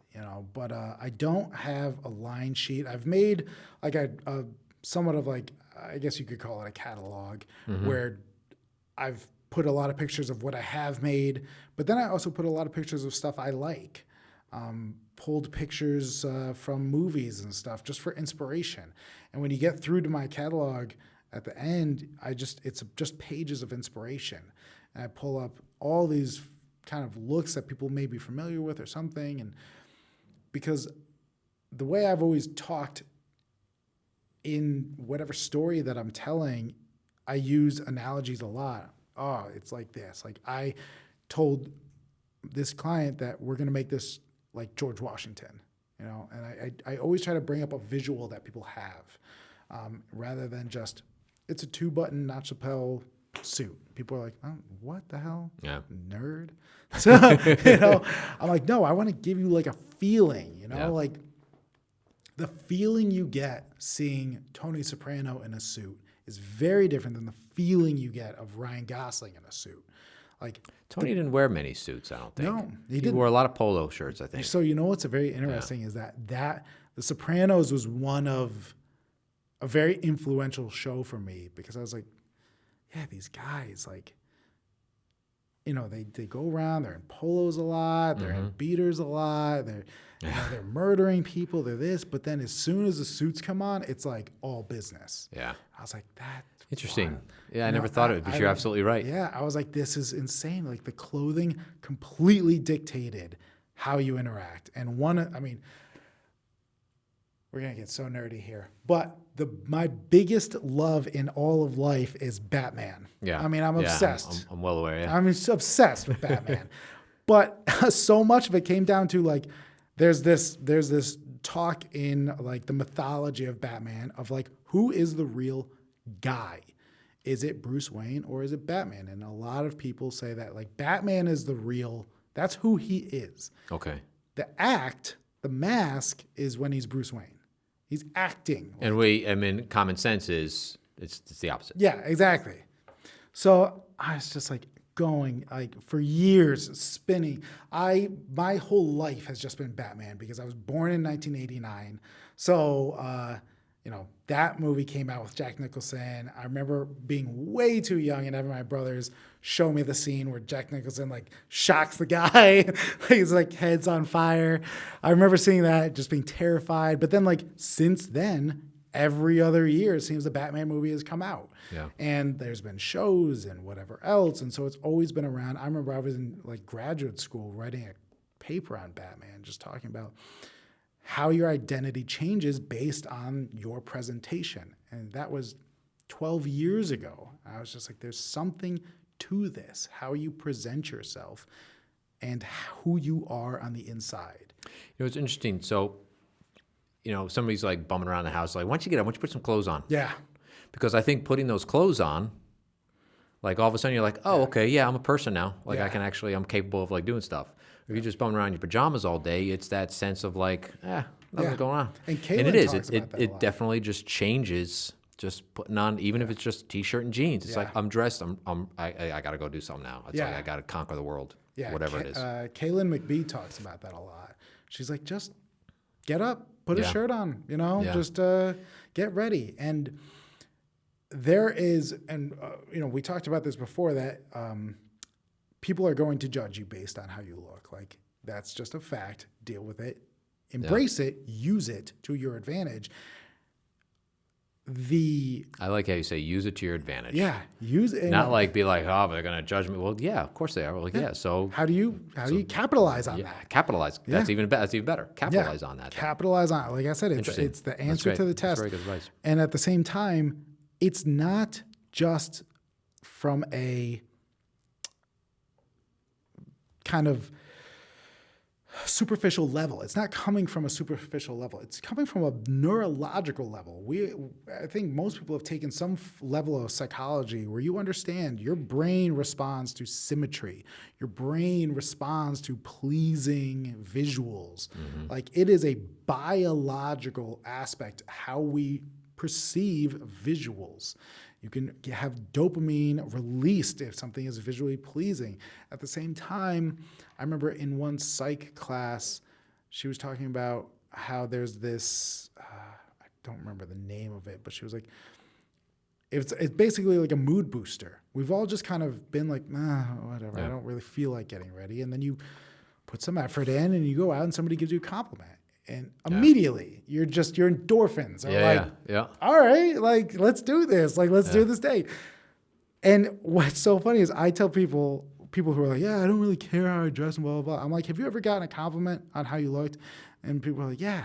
I was like, did it feel good? And they're like, yeah. I was like, and you don't want more of that? Yeah. Like you know what that's like. Yeah. So, but I try to explain it on this is not just superficial. This is not vanity. This is not coming from just like a very artificial place of social norms. I'm like, this is biological. We're talking neurological responses to visual stimuli is how you present yourself to another person.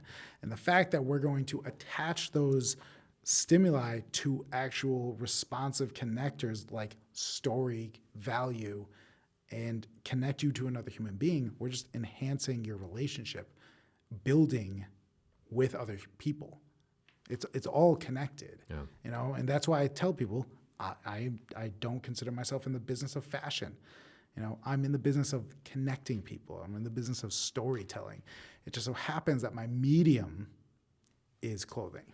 Now, what if a couple came to you and they'd be like, listen, we want to dress the same, or whatever. We're on matching robes. Like, we want the same style. We want the same. I mean, I guess if the same person, right? It's gonna the same. It's gonna. I actually, I'm getting dinner next week with a couple that I've made multiple shirts for each of them. Oh, that's awesome. Yeah. I'm so excited because we're going to. We've never been in the same place where they're both wearing my clothing. Well, we're going to dinner because she's her name's Gabby Renault. She is a realtor, and she sold my friends who just moved to Connecticut their house. Okay. And then her husband, Seth, is a good friend of mine. And so Seth and Gabby have both bought custom shirts from me. And it's funny because their style is very similar, but for different reasons. Seth's in wealth management and Gabby's a realtor. But Okay, it's still sort of the same kind of. They got to put Yeah. out the same vibe, if you will. exactly. So like, and if you look at their clothing, they do. Yeah. You know, it's very earthy. It's very rich. It's very browns and blues. Yeah.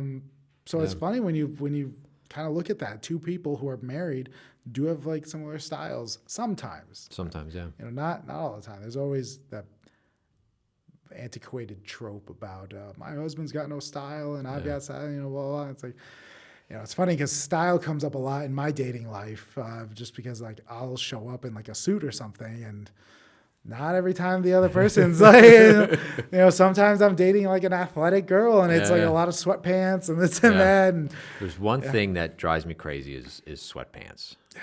So I've mentioned this before on another podcast, and I think, and it was funny. I was at the store today, and I got whatever I was leaving, and there was somebody in front of me just left before, and he held the door for me, younger guy, whatever.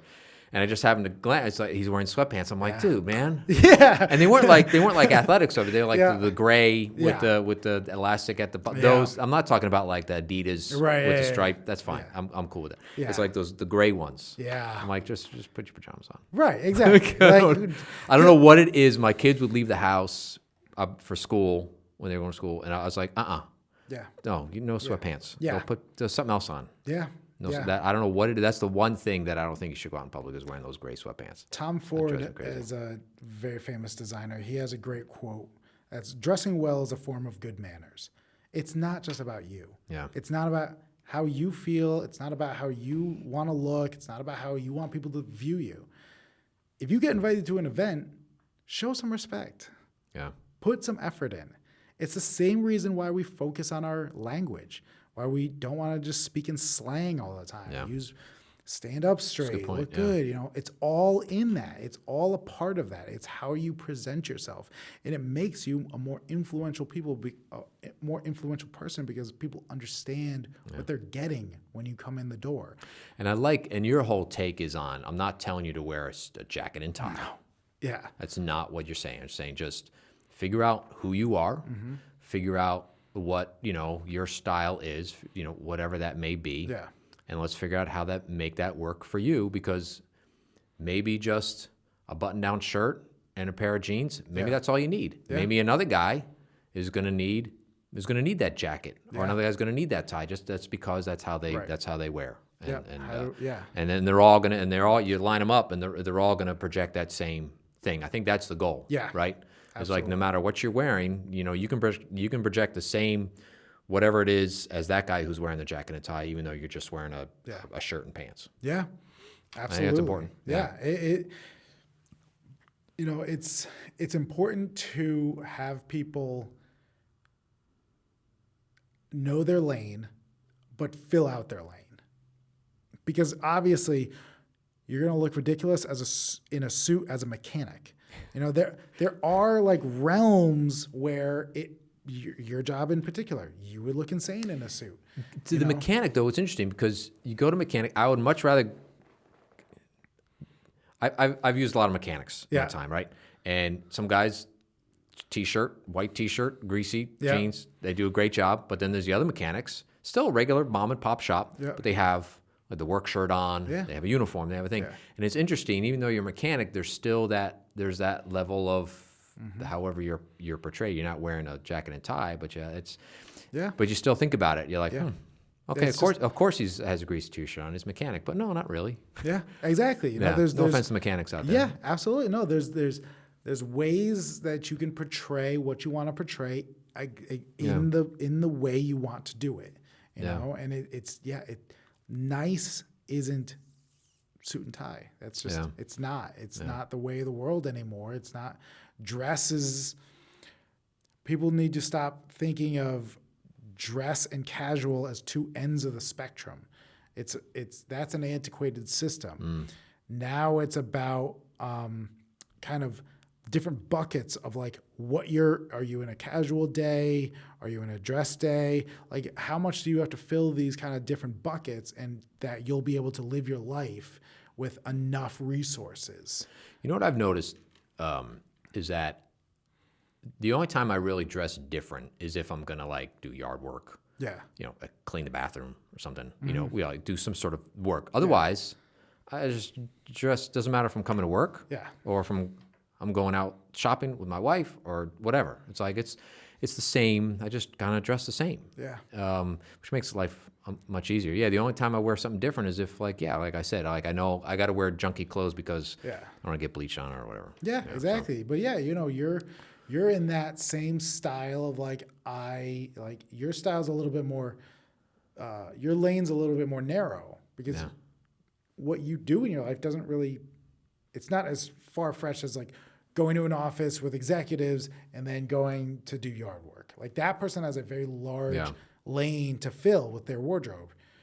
Yours is very much like down and dirty either way, casual or dress, home or at work. But so how do you fill that out? Jeans that are durable, like stuff like that. Like it all fits your style. Yeah, I wear jeans pretty much every day. Yeah. I don't wear jeans. I don't wear like unless I'm going to some. Even I wear jeans. They make wear like fancy dress jeans. I'll just wear those now. Yeah. Like I don't know what it is about the jeans. I like them. I feel comfortable with them. Yeah. I can work at them. So anyway, but what is the future for Bards? Like, what do you see? What are you doing now? Yeah. Sort of, who's your clientele? Where are you going? And then where do you want to be in 5 years? Yeah. 5 years.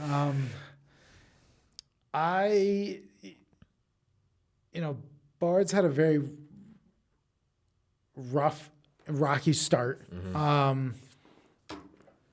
I got started while I was living in West Hartford, and I had to move because I had a non-compete with my previous store, which is fine. It's just all part of doing business. But when I started Bards, I wasn't fully aware of that non-compete, which is a different story. But just in complying, I said, okay, I'll move. So I did. But then a part of the non-compete was that I couldn't do business within 15 miles of West Hartford. Mm-hmm. And I grew up in Farmington. My parents are from West Hartford. Their parents are from West Hartford.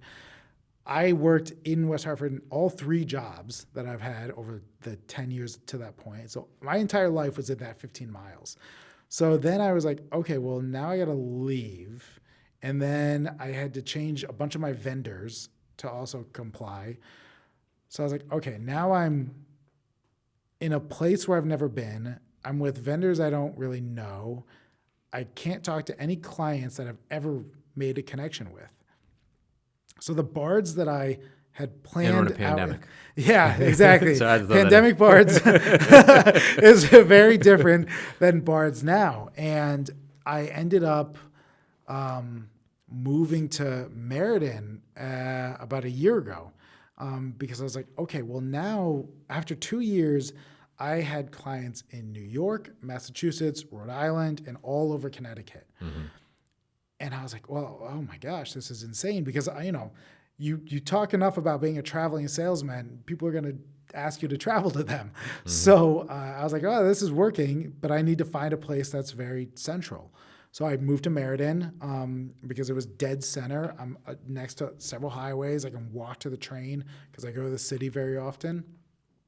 I was like, okay, so this is totally different than how I envisioned Bards 2.5 years ago. Mm-hmm. And now I'm like, well, I've got about 5 or 6 clients in New York. I've got a couple down in like the Stanford area. So I'm like, well, that's where the money is. So do I move down there? Do I not? Do I wait and move back to West Hartford because I do have 30 years of connection there? I'm like, or do I don't know, do I get a couple different locations, like physical, like showroom type things across the state and then bring on staff? That's always a way, and bring them on like commission because I know what Bards is not going to be, and that it's never going to be a store with inventory. So that frees me up. It's what avenue of this custom realm. I am not a rah-rah, environmentalist, like as awful as that sounds. But I do really care about sustainability in the realm of supply chain. There's enough clothing out there. We do not need more clothing. There's a lot of clothing. It's disgusting. And there's a lot of everything. I could talk about that for 5 more hours. But, Yeah. for this, I'm like, that's why I could easily make suits for people for $1,000 easily. I'm like, I just don't want to. Like, that's not the product I want to do. I want less. And I want, buy less, buy better. I love it. Do that. I'm like, I don't need to just sell you. And you will just buy a suit if it's $1,000. I don't want that. I want this is the suit that I'm going to be buried in because it was so expensive. I'm like, yes, good. But it's in reality, it is actually the last suit you'll ever need. You don't need all these other clothes. So I really cared about sustainability, made in America. A bunch of my fabric actually comes from a mill in Stafford Springs, Connecticut. So the fabric is made in Connecticut. It's shipped to Brooklyn where it's made and then it's brought back here. I mean, the carbon footprint of a Bards product is tiny. It's absolutely tiny. My shirts are all made in Newark, New Jersey. So I really wanted to keep that fashion impact very minimal. So I think what I would like is a showroom of some sorts. Because there are people that they just don't want you in their house. Yeah. They want to come see you. Yeah. Because I can see that. There is something fun about shopping. Yeah. There is. And even if it's just a place this big with some couches and some music and some drinks and some whatever, come hang out. You can use this afterward. place anytime. Yeah. So it's like, something like that where it's just like mannequins and whatever, and people come and just hang out. I think that is definitely going to be in the But round. still no inventory. You'd have some samples. You'd have some things hanging like we could do something Right. similar. I'd make like a kind of couple the fabric. models just so people could Yeah, get a visual. But you wouldn't go in the back room and look at all the rolls Right. of. You're never going to walk in and see like racks of clothing and like, oh, do you have this in a small? Yeah. Ugh. So I everything. didn't- So to that point, everything will be made to is order. custom. And I think that as an industry, we are moving toward that. I think the barrier to entry of custom clothing will get lower with technology getting better. There's already devices that can kind of scan you 3D and take your measurements, and a machine makes it and stuff. It's very poor quality, so that's fine. But in 10 years, it'll probably be a little bit better. That's really And interesting. so then I'm like, okay, well, I've been doing this for 10 years now, and now the robot can do it, and I can get you a suit in a week. Yeah. And it's made in America. There's actually a T-shirt factory in South Carolina that a massive Chinese brand came to America to make their product here in America because it's cheaper to make clothing in America using these machines than it is in China. So like, I know, right? Of all places. So that is the industry trend with AI, AR, all of that. So it'll be very interesting to see how. I definitely see Bards being very integrated with technology, especially AR technology. You pick a fabric, I want to be able to show you on some form, this is what it's going to look like when it's all done, something. And the technology's, it's there in very rudimentary form. Like this fabric would never show up on like an iPhone or something like that. It would just be like a brown block. Sure. So it's like, cool. If other people get there before me, that's fine. But it's like, what they can do is not what somebody is willing to spend my kind of money on. Well, it's funny. I think you're right, not just in clothing, but in everything. There's more people doing their own gardens. There's more people, shopping at the health food store, let's say Whole Foods or whatever, and they're shopping. They're not going to Stop and Shop, once a week. Big brands and doing like 300. Oh, they're going like a few times a week. Yeah. And the food is fresher. Okay, I want this for dinner. They go and they get that. And I think it's nice that same thing is happening with clothing. I think it is way more sustainable. I think it is way better for the earth. Yeah. Yeah, it definitely. And, I recently made a reel about that same idea that you have about the restaurants that you eat at. Take that to clothing. When you go to a restaurant, you care about, is it a family-owned restaurant? Where do they get the ingredients from? Dorian, who has like Treva and all them, they talk all the time about working with Sub Edge Farm in Farmington. Like, and people, that's why they go there. You go and you see the food and it's all made and it's beautiful. And I'm like, take that same mentality and bring it to clothing, because there's no, if you sit back and think about the fact that you can get a t-shirt from the Gap that costs less than a Big Mac, and yet that t-shirt was flown from Bangladesh and this and that. Like, it's crazy.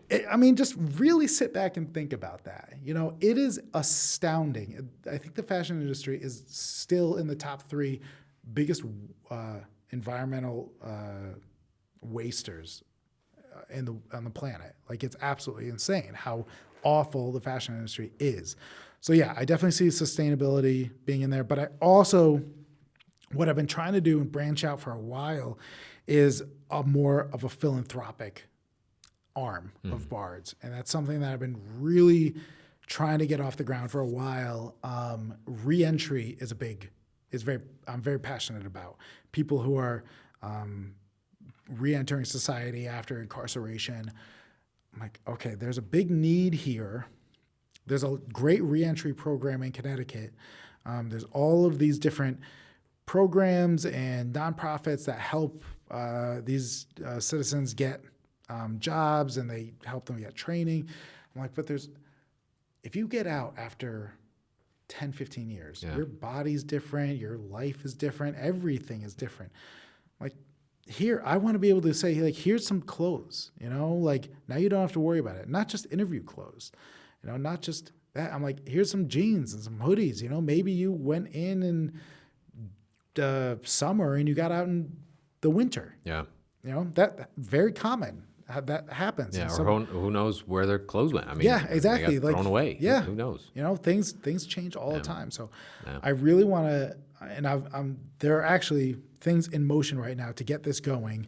But I would love to have some kind of clothing hub where there's clothing donations just constantly being brought to this one warehouse, change that warehouse into like a store, have people in reentry working at the store, get them trained, do some other kind of outreach, maybe like a van that drives around to people, because there's halfway houses in Willimantic and stuff where it's not easy to get to. So some kind of that, but it's so replicable.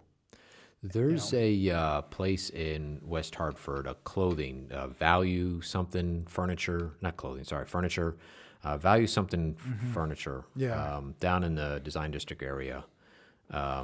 He does something similar. Yeah. So he hires, his staff is all formerly incarcerated. Yeah, that's people. Awesome. And he does a great job with it. I bought, as a matter of fact, my desk I bought from him. So he sells used furniture. I think he sells new, but also used, a lot of used stuff. Oh, I love that. So yeah, I mean, he'd be a great connection just to chat with him. And I'll definitely reach out. I'll get his info. Yeah, but I think that's great. I think that's a really good so idea. I that's because for me, like I said, I'm so obsessed with people's stories. There's only so many 1%ers out there that I can talk to. I'm like, there's only 1% of them. Yeah, exactly. But there's, I'm like, but there's so much clothing and there's such a big need out there. And you shouldn't be constricted to having, multi-million-dollar income to have your story told properly. It should, It was just kind of a question I wanted to ask. So you obviously, you go and you obviously make clothing for people. Do you go in and just like consult? Like, can you sort of go through the closet and say like, listen, this is sort of where you want to gear your wardrobe towards. Yeah. Like, that's not really you. You got too much, whatever, because your life is whatever the circumstances. Yeah. Do you do some of that as well? So people that aren't ready to buy a Bard's, outfit or something like that, you can sort of help them in that regard. Yeah, I do wardrobe consultations, and I love them. I think they're so rewarding. I usually take like an hour and a half with somebody, go through their wardrobe, and the way I do it, and I'll talk about it now, and you can do it on yourself. Make 3 different piles. Make keep, donate, tailor, and things need to be in those 3 piles. There's no. Tailor's an interesting one. Yeah. Yeah. Because there's a lot of shirts where you're like, I thought you were going to say like keep, maybe, get rid of. Yeah, no, yeah, exactly. Because there's maybe doesn't help. It's yeah, like... maybe doesn't help, and like that would be the majority of people's wardrobe. Yeah, maybe. You know, You're right. Yeah. The maybe. You know, like that thing you got from Joseph A. Bank. That would be in the maybe pile. Yeah, it would be. It's like, be honest, you're never gonna wear it. You're never gonna wear it. Get rid of it. But you bought it like, but you never know. Maybe. Exactly. The biggest thing that goes in the donate pile that people are sad about is like leather. You know, an old leather coat where they're like, you know, my dad gave it to me or blah, blah, blah.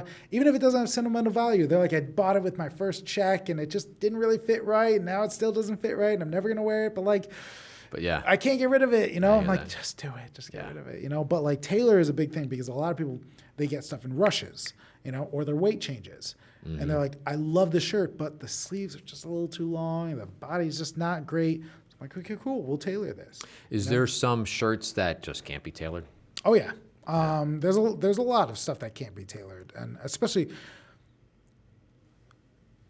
one of the main reasons that the craft of clothing has gone down and the knowledge of clothing has gone down is because the quality of clothing has gone down. It's disposable. It's disposable. Why would you spend time hemming a pair of pants when it costs $20 to hem it, and the pants were $12. Yeah. So who cares? Yeah. So no more tailors, no more this, no more that. So there is clothing that is almost so poorly made it's untailorable, and clothing that it's not even worth it. I'm like, the alterations are going to cost more than that. Even if the alterations are $40, it's going to cost more than that sweater you bought. You know, that's pure cashmere. You know, so yeah, there's a lot. But I try to tell people, I'm like, okay, cool. So like, let's look at the patterns. Let's look at what you're buying. And I recently did this with a gentleman who he coaches executives, and he talked a lot about kind of the look that he wants to go for. And I was like, okay, so you're saying this, but you're showing me this. You know, you're saying you want jackets and stuff that are slimming, and yet you're showing me a lot of sweaters that you like wearing under jackets. I'm like, that's not slimming. Yeah. You know, that's kind of opening you back up. So you got to ditch one or the other. And he's like, oh, yeah. You know, so like thinking about what you're saying is not what people are receiving. Right. You know, he thinks in his mind, see, I put this on, I'm slimming, blah, blah, but that's not what people are seeing. You know, and so again, bringing that cohesive brand to who they are is really essential. And I love doing it with women because there's so much clothing. So much. Yeah. Oh, gosh. But then, like, for a while, I was taking the clothing and donating it out. But now I'm like, all right, I got to put a little bit of a pause on it until I know exactly where this clothing is going. Because there's a lot of places that just, they were at their capacity. You know, they're like, Matt, we get people jobs through interviews. Like, yeah, we'll take some clothing if somebody's in dire straits, but like clothing is not what we do. So I was like, okay, clearly there is a market for like somebody who does that. Like there needs to be a clothing hub, and I can connect with all the other nonprofits. So donate, tailor. Donate, tailor. That's good. Those are 3 piles, and if it doesn't fit in any of those, look again. Okay. It's got to go in one of those piles. You know, there can't be any maybes. And you will immediately see, like, wow, I had 8 white shirts hanging in there, and now that they're out, I actually only have one that I like, one that I wear. You know, it happens all the time where people are like, I can't get another white shirt. I have enough of them. I don't wear them. I'm like, then get rid of them if you don't wear them. Yeah. And if you think about it, if you go to Marshall's or wherever and you buy the shirt that you wear it once and it looks really nice, oh, this is a great shirt. And then you wash it or whatever, and then you put it on and you're like, I don't really like this shirt anymore. But like, then it goes back in your closet. And then it goes back, but then it goes back in the closet and it sits there. And then you buy another shirt because you don't like that shirt, but it's the same shirt. So again, it's a disposable thing. Instead of going, maybe spending $150, even $200 or whatever, even if it's not a custom shirt like you, go to a reputable men's clothing store, spend that money, get it dry clean. It is. And then it's always going to fit you perfect. Yeah. And then buy next year, buy another one. And shirts, I definitely say, like, you know, there's a big price jump between my shirts and my clothing. Like my shirts are about $250 to $350. It's not an astronomical price, and I definitely tell people like, you are wasting money. It sounds like you're like, I'm not spending, but if you think about it, you're saving so much money. Oh my and God, just yeah. time and Yeah. aggravation. The amount of $100 shirts people get Yeah. that last a year. Yeah. I'm like, mine's $300. It's going to last you 10 years. Yeah. Easily. You know, exactly. If you treat it right. Yeah. You know, which is also a thing people got to Yeah. get their mind right. They're like, wait, I have to put it back on the hanger at the end of the day. Especially if you're not wearing a shirt like that all the time. So I don't wear shirts like that all the time, but I have a couple of them. Yeah. Because I know when I do wear it, it's going to be ready to go. Yep. It's going to fit. And if I need to, if I gain weight or lose weight, if I Yeah. can have it tailored or whatever. But I try to work on that so it doesn't happen. Yeah, and then that's Yeah. it. I don't wear those shirts every day, so Yeah. it's fine. And then I'm going to have it for 10 years, Yeah. 12 years, and it's always going to look good. Yeah. On the point of gaining weight and losing weight, I think clothing is also a good way of motivation. There are so many people that I know that they get up, they journal, they meditate, they whisper their dreams into the atmosphere and whatever else, and then they go to their closet and they're like, "This will do," you know. And it's like, Oh, interesting. all the work you just did. People do that? Yeah, you know, I'm like, all the work you just did is now gone. But Because now you're in So- some shirt that stinks. And when you go out into the world, they're not going to think, wow, they look like they journaled and dreamed and No. did all this. They're just going to be like, you pulled that out of the hamper, didn't you? yeah, they're just like, What's up with does that?" that shirt have a stain on it? That's all they're going to see. You know, so it's like clothing is Yeah. so much more about the motivation and about people that have like morning routines. Stains. I'd rather see somebody wear a shirt with a little hole in it than a shirt Yeah. with a stain in it. Oh, yeah, it's bad. And some people go out with like bad stains. Yeah, bad stains. Like you know? stains drive. If I'm out Yeah. and I'm wearing a shirt and I see, I'm like, oh my God. Yeah. Oh, that's so embarrassing. Yeah, Stain on you my know, shirt. that's- even if it's just a t-shirt. I'm like, Right. I can't wear that. Yeah, exactly. Like I quit. But you know, on the point that's of really weight, funny. you know, on the point That's of really weight, funny. it's the same thing. Yeah. So many people, well, I can't invest in nice clothing because I fluctuate weight. Have you ever thought about the fact that you probably fluctuate weight because all the clothing you have is so cheap and it's so replaceable? Like, doesn't matter if I gain or lose 20 pounds buy another because pair I'll of just go buy new pants. Who cares?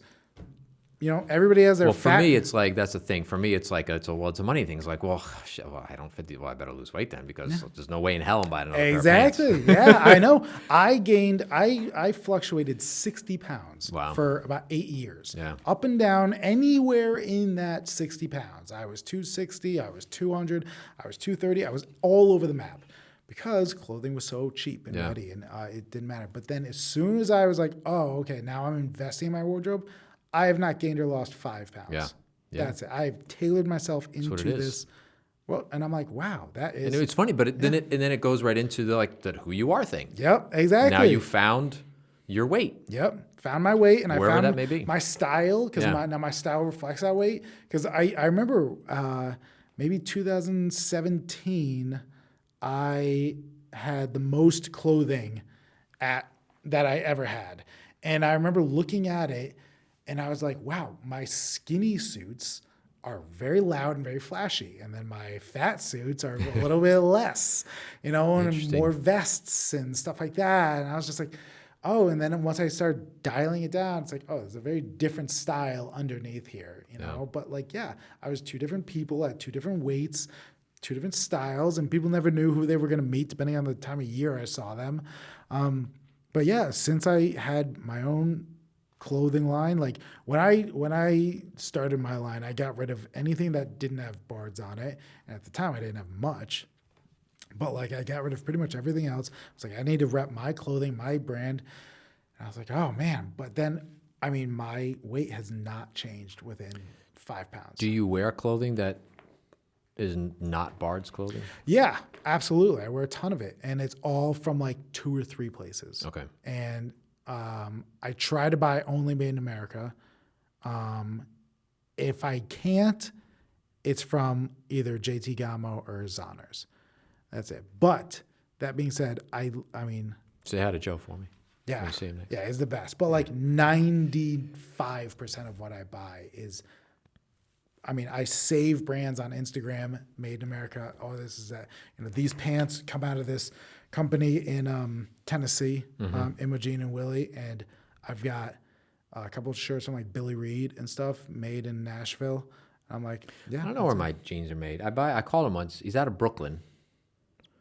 Flypaper jeans. Oh yeah, My wife hates them. yeah, I love them. They're comfortable. They fit. yeah. That's You know, what it's all she about. hates them though because they're a little bit baggy on the baggy side. They're not but whatever. Yeah, But like I when called you the guy put- once, and he's out of Brooklyn, but I've never actually, I actually don't know where they're made. Yeah. I should probably find out. Yeah, exactly. Because Yeah. that's go back to the smoke and mirrors thing. Fashion industry loves doing that. Oh, it's an American-based company. What does that mean? Yeah. You live in Yeah, America. that's a telltale sign. You know? Any product, we're American based like that. It's made in China. Like it's not made in America because you would say made in America. Like American-based company. Like, okay, doesn't you're make any some sense. fat guy like sitting back, sending an email to Bangladesh like I need more jeans, And I was just like, That's that's awesome. so it kills me. That's funny. So like actually, one really interesting point just about production is that made in America, something in order to have this made in America. Yeah. In order to have that in there, it needs to be 100% made in America. Yeah. We have actually very strict production laws. Is that on for clothing or is that for clothing? clothing? You're talking clothing.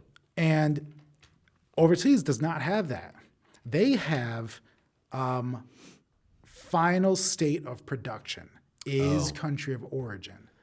So what a disgusting amount of brands do, they'll make the sleeves in Bangladesh, they'll make the body in China, they'll do this, and then they'll send it all to Italy and they'll made in put Italy. it together and made in Italy. So made in America, does that mean, what about, so all the parts, does that include like the thread? No, And so the- it or it's doesn't. just- It's production. It doesn't mean the ingredients or materials. Okay. So you can get materials from other places, Okay. but production needs to be made. The entire production, Yeah. not exactly. like the cuffs made over here, like you Right. said, yeah. Yeah, but nobody's perfect. I'm sure some companies take out labels and do whatever else. Or Is there like your tailor in Brooklyn, if he's going to make a shirt, he's going to make everything. He's going to make the collar, he's going to make the cuffs, he's going to make the body, he's going to do all that stuff. Yeah. Is there shirt companies because that struck me as interesting, that they have one factory making one part of the shirt, another factory making another part of the shirt, and then it goes over here to put all the pieces together? Does that? so not for like shirts, not for something that Okay. little.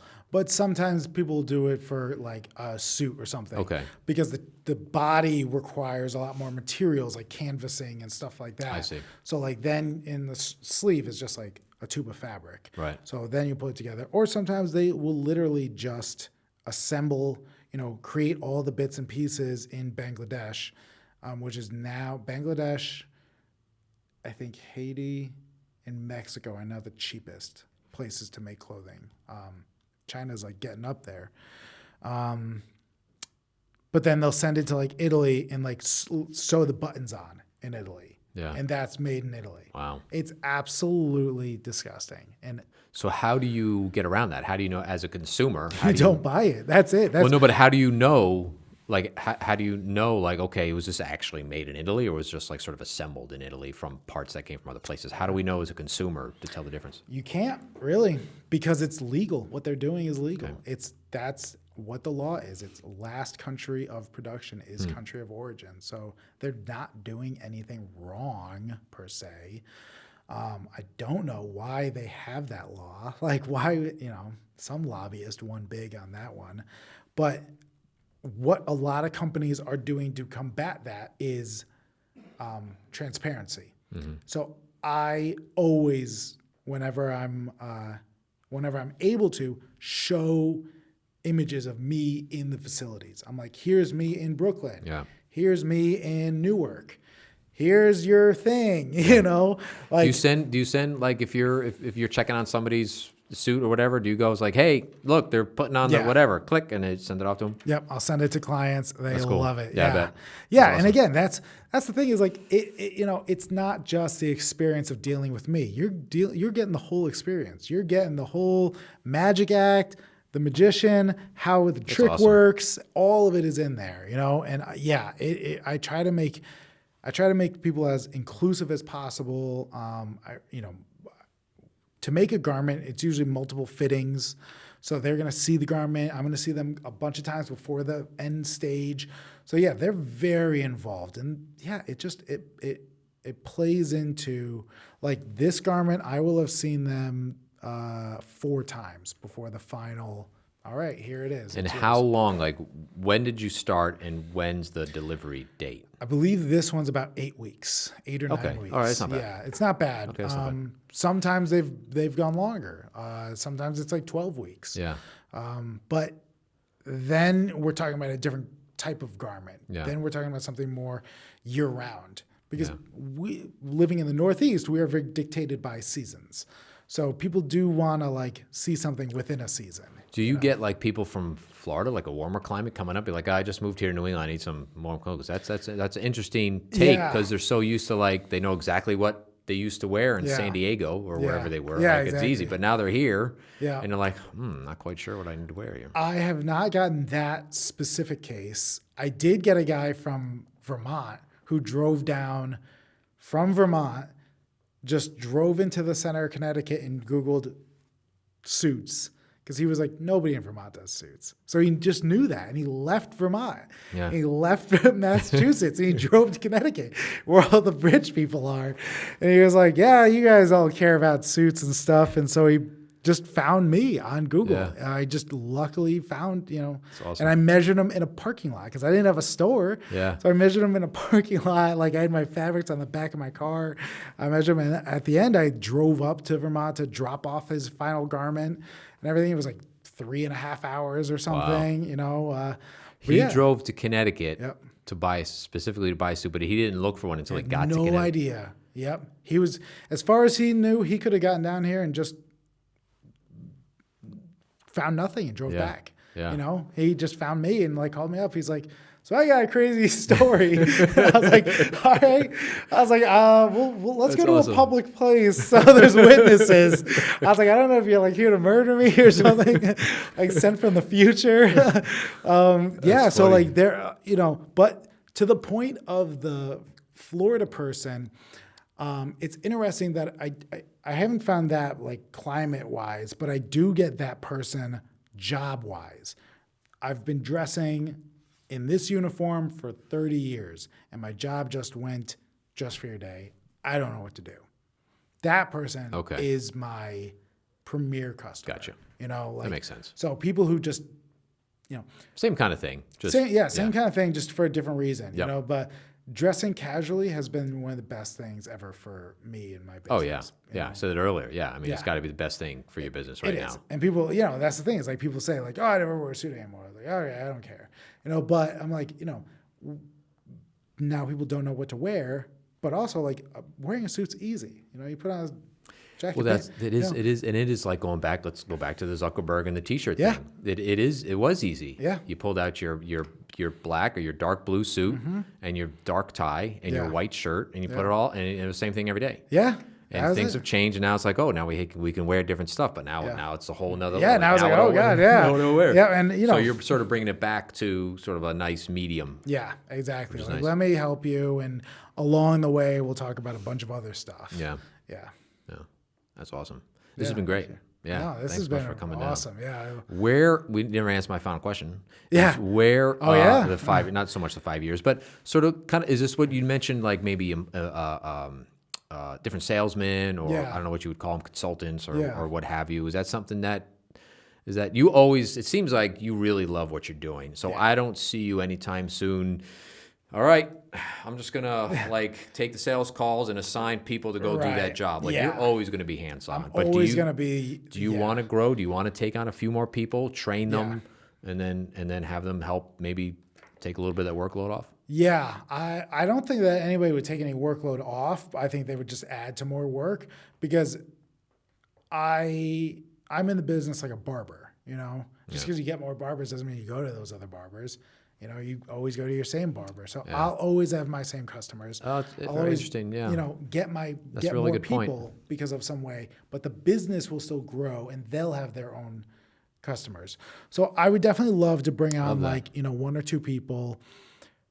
But again, it's a very specific person that can sell that has that knowledge, that has that confidence, that has that passion. I'm looking for a very specific person. I don't care if you're the top salesperson at Toyota for whatever. Like you gotta be as passionate about all of this as I am.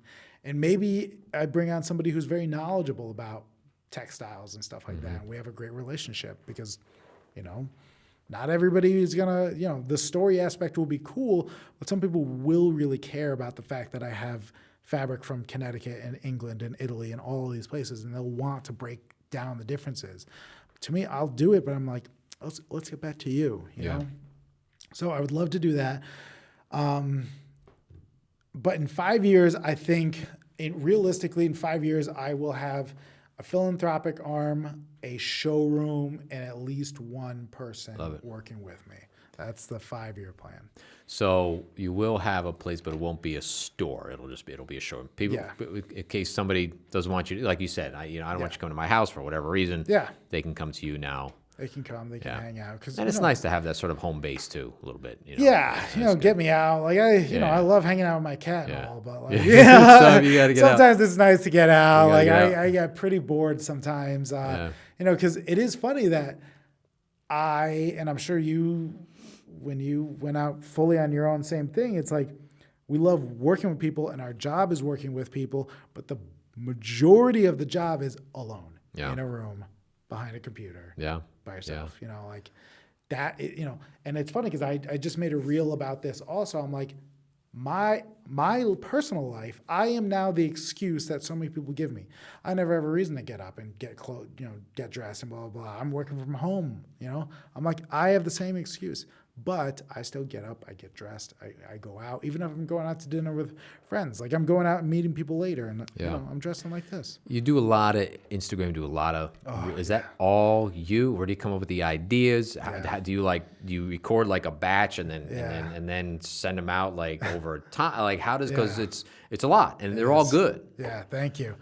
Yeah, Instagram is 90% of my business. I post 2 times a day. I post a picture and a reel. I stay very up to date with what's changing, what's going on. I follow a ton of content creators. I stick with trends. I try to keep up with them. I'm constantly looking for ways to change what I do, how I do it. I do not batch. Everything I do is day of. We'll do it live. Do it live.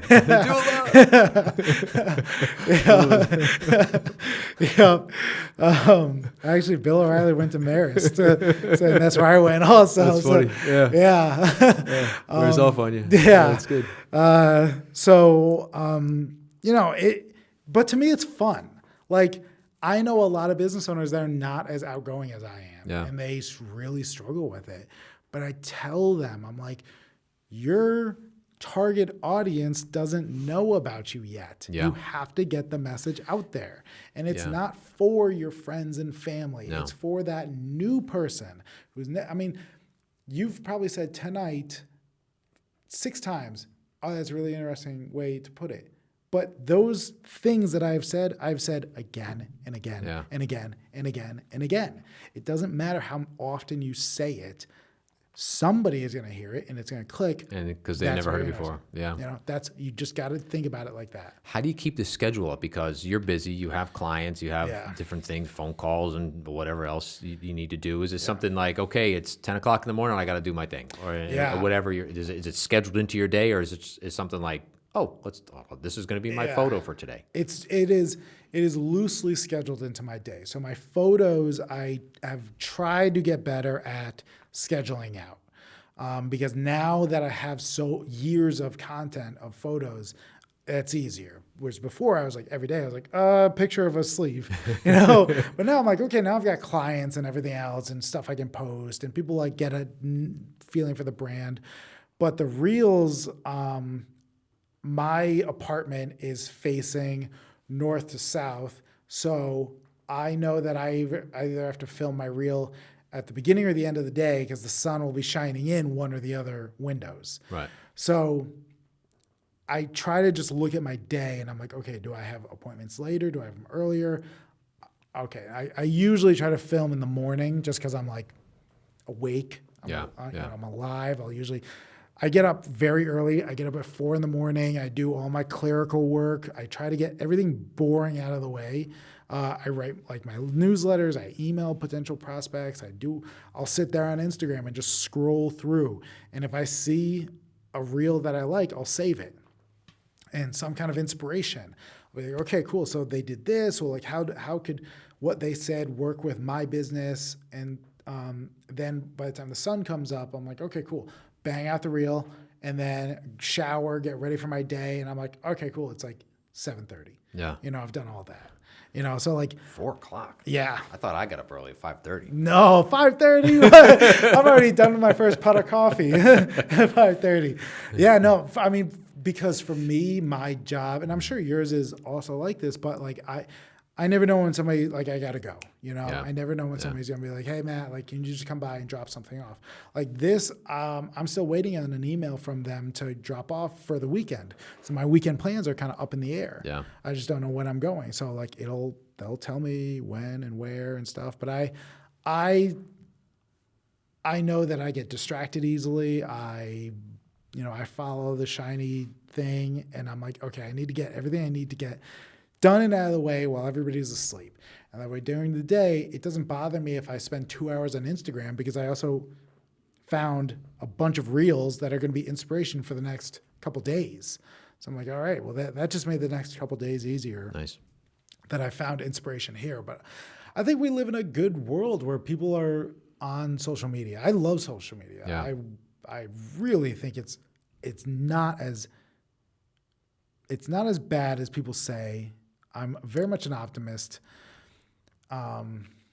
It's definitely altered the world. It has, and the thing is like, but get just- on board. It's not going anywhere. I was going to say, just like television, just like radio, just like news. I mean, really, it all has an effect, and it's about how you use it, how much you pay attention to it. Yeah. So yeah, no, I get it. I think social media has opened up so much opportunity for so many people who maybe didn't have it before. Yeah. And I think for you, and for me, really, for all small businesses, social media is Oh my God, it's huge. incredible, because small business, you can't advertise on television. A lot of folks, it's too expensive. Yeah, and I mean, social even media's great. today, I mean, it took me, I could look 4 seconds for me to be like, look, I'm here with DirectLine Media. Yeah. I've got 1,600 followers on Instagram. Yeah.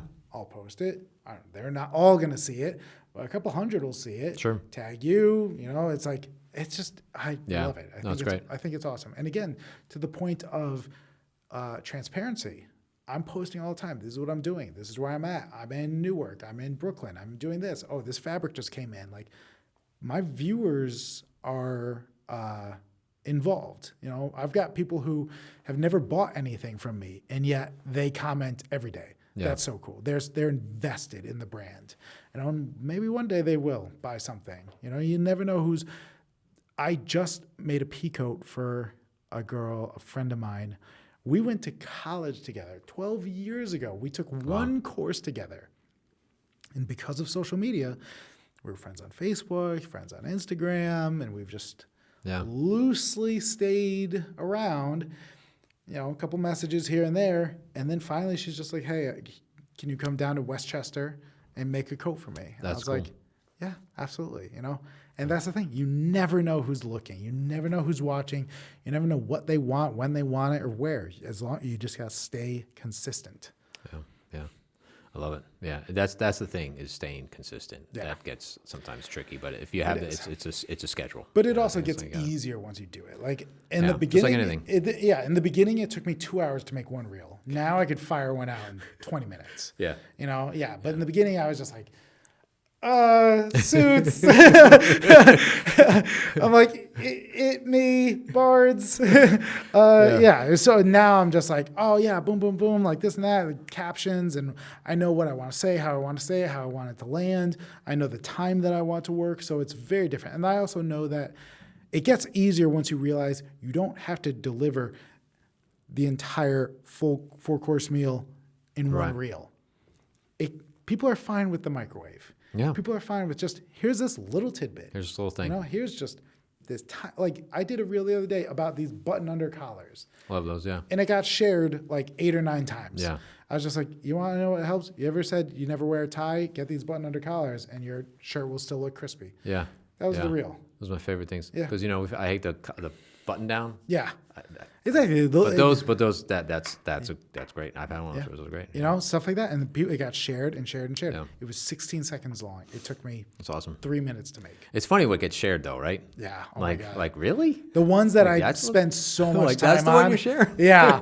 There have been ones where I'm just like talking about like the whole. Oh, it's gonna be great. I'm like all this production value. Yeah. I'm like transitions. Yeah. And it's like 200 views. Yeah. And then You're I'll like- do one where I'm like, look at this. And people, thousands of views later. Oh my God. What's your sort of view rate? Like, Oh, I mean, it's all over thanks to the algorithm. I was crushing it for a while. Yeah. I was in the 10 to 20,000 Wow. usually. That's awesome. Now I'm lucky if I break 600 views. Really? Lucky. Algorithms. Yeah. Yeah. But interestingly, my likes have gone up. Okay. So there's more real people seeing that. Yeah. Like I would get 10,000 views, but 30, 40 likes. Yeah. Now I'm getting 800 views, but like 80, 90 likes. Yeah. So I'm like, okay. So people really- pay. It looks like yeah. people paying more attention, or you're hitting that. The algorithm, whatever, has figured out your target audience. Yeah. One And or so the like, other. it doesn't bother me both. because I don't care if I post a reel and it gets 20 views. Yeah. I'm like, it doesn't matter because what matters to me is the random person that's going to hear Bard's Clothing, follow me on Instagram and be like, oh, look at all this stuff. Yeah. They're not immediately going to be like, what's this nerd's like view count? Like, Well, it's funny. I did a job a few years ago, and I was looking for a studio. Me and my client were looking for a studio space. I didn't have this. Yeah. And I was like, oh, well, we don't need like the big, $2,000 day Yeah. studio, whatever. We don't need that. So I was on Instagram, and a colleague of mine, he posted something, the studio in Killingworth. I was like, huh, yeah. that looks great. I called him up, and that's where we shot. Yeah. So it's super helpful. Yeah. Yeah, You never absolutely. know. You never know when a never post know. is gonna do something. Yeah. And it definitely helps me out in the wedding industry. Yeah. That's I bet. huge. Oh my gosh. You do a lot of wedding stuff. I do. Yeah. I've done about 10, 15 weddings. Now, what do you do for the weddings? Like, what's your specialty? Like, My what do they ask you to do? specialty is I'll do the groom. I'll send the groomsmen to JT Gamo or something like that. Okay. So like I try to like, and they love that. They're like, oh my So God. you're consulting them on sort of. I'll make the groom's outfit. And then Okay. based on that, I'll be like, this Oh, one I groom, see. Okay. this one groom, we did a gray suit. And then I actually went with him to JT Gamo and was talking with Joe and Max. And I was like, listen, here's the fabric that the groom's doing. Do you have any suits to match? And they did. They do rentals. interesting. Yeah. So the groom bought a suit, a custom suit from you. Yep. And then you took that, brought it to JT Gamo, and the groomsmen rented, Yeah, rented. appropriate whatever. Yeah. Oh, that's cool. Yeah, exactly. Because, great. the groom is totally fine. My grooms are totally fine buying and Yeah. spending. And, especially nowadays, like the younger guys, they're like, yeah, this is literally the last suit I'm ever going to buy. So I don't mind. And So it's no also- like tuxedo, just a nice suit. yeah, usually not a tuxedo. Like Okay. I've done 1 or 2 tuxedos, but those Okay. are like people getting married in their 40s or 50s or Yeah. whatever like that. But yeah, and then the groomsmen, I mean, it doesn't matter what age or what your money's financials are. It's never fun buying a suit that somebody tells you to buy because of a wedding party. So like JT Gamo's awesome because like they'll show you a gray suit and you have the option to buy or rent that suit, but it matches everybody else. So depending on the groomsman's needs, go ahead, do whatever you want. If you want to rent it, rent it. If you want to buy it, buy it. Huh. So that's awesome. So it really works out just in the wedding's advantage. I didn't know you had a relationship with JT Gamo. That's cool. Yeah. That's awesome. Yeah, I have a really- in that regard that you do business like that with them. Yeah. That's very cool. Yeah. Definitely. Because we're not in competition. Yeah. No, you're not. They win. It's different. Yeah. Yeah. We Still we in the both- same industry, business, but completely different. Yeah. Absolutely. Definitely not competing. and we both are really good at what we do and who we do it for. Does he ever give you work? Or Not- refer people or whatever, just because for whatever There have reason? been a couple people that he's been like, yeah, this person came in. Like I did a suit. So your chest is probably like a 41. Mine's 42, like man. Come on. So yeah, you're like a 42, super ripped. And I'm like a 44, 46. I did a suit. They got a guy come in who was a 76 chest. Holy cow. Yeah, I mean, bigger than that door frame. Yeah. I'm wild. It's massive. So yeah, and most factories are like, we can't even Yeah. fathom. That's like how that's definitely that's got to be yeah, custom. There's no it's other way. beyond custom. It's like, because even some custom places only go up to like a 60 or something because patterns are graded. Yeah. It's like you can't just take an image and stretch it any which way. It's the same thing with a pattern. Like, you actually have to grade thing out. So it takes a certain level of tailor to make a garment like that. It's massive. Oh, it was wild. It was, yeah. So it's cool that you can make stuff for that person. Yeah. You know? That's very cool. Anything else you want to touch on? I think this was great. You made the trip down here from Meriden. Well, actually, you said you came from Hartford. Yeah. Second time you've been here. Yeah, we said that for the grand opening. Yeah. No, I mean, the so- space looks awesome. I really Thanks, appreciate you having me down. I mean, but Absolutely. this is, see, like, I'm a fan of this discourse. So this is so fun. have to do it me, again. Absolutely. Like, Yeah. I love it so much. And I just think that it's so important for people to hear, like, it's not all sunshines and rainbows starting a business. Yeah. And my also God. just like, Even when you're 10 years in, it's not all sunshine Yeah, and rainbows, 'cause exactly. Things, Like- things change, and you got to be careful how fast you grow too. I think I just had this conversation with my wife. It's like, you got to be careful. Like, yeah, I won't maybe step back a little, but you got to be careful when you step back. You can't force that to happen. Yeah. It has to really happen naturally. I think that's really important. 'Cause, Yeah. I mean, I got into this, and just like you got into what you're doing because you really love whatever the reason is. You love working with the people. You love working with the materials. Yeah. And if you change that and start treating it as a business, I mean, you have to. yeah. It sort of changes the whole dynamic. Yeah. And it's like, well, why am I even doing this? Yeah. So it's cool. It sounds like you're in it for the long haul, and Yeah. that's what you love to do. Absolutely. And I like it. I learned a lot. It's just has really nothing to do with clothing. I mean, it has everything to do with clothing, but at the Yeah. same time, nothing to do with clothing at all. Yeah, absolutely. The one thing that my parents really instilled in me is just love what you do. Yeah. And the money will follow. Yeah. that- I remind myself of that every couple of years, or maybe once a year. yeah. Yeah, I told my kids too, don't follow the money. No. I just told my son that don't follow the money. Yeah. Like, it sounds good now, but just follow what you really love to do, and the money will be there. Yeah, absolutely. And that was the big thing. My whole life I've been the loud guy in the room, the storyteller, and I remember my parents sitting me down. They were like, "So what do you do with that? Yeah. Storytelling, the way you captivate people. Yeah, Like, what do you do how with that? how can you make that work?" I think you found it. Yeah. Yeah, I think you found it. Thank And it's you, cool sir. that you're helping other people to tell their stories. Yeah. Which I think is very cool. Because there's a lot of people, like, I know what I want to say, but I just don't really know, like, where to start, and then you put them It's on that path. overwhelming, because every day you got to get up, every day you got to get dressed, every day there's other people also getting dressed in competition with you. Yeah. It's so overwhelming. And just because you open the magazine and you see this guy wearing this fancy shirt or this girl wearing this fancy thing doesn't mean that you have to wear it, because that's not who you are. Yeah.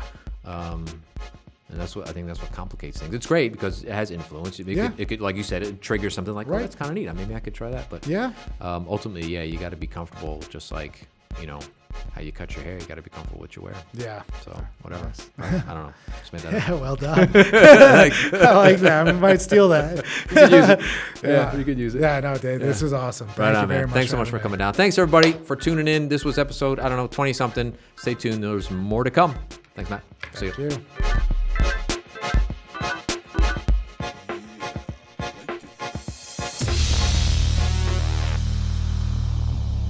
This has been Behind the Brand, a DirectLine Media production.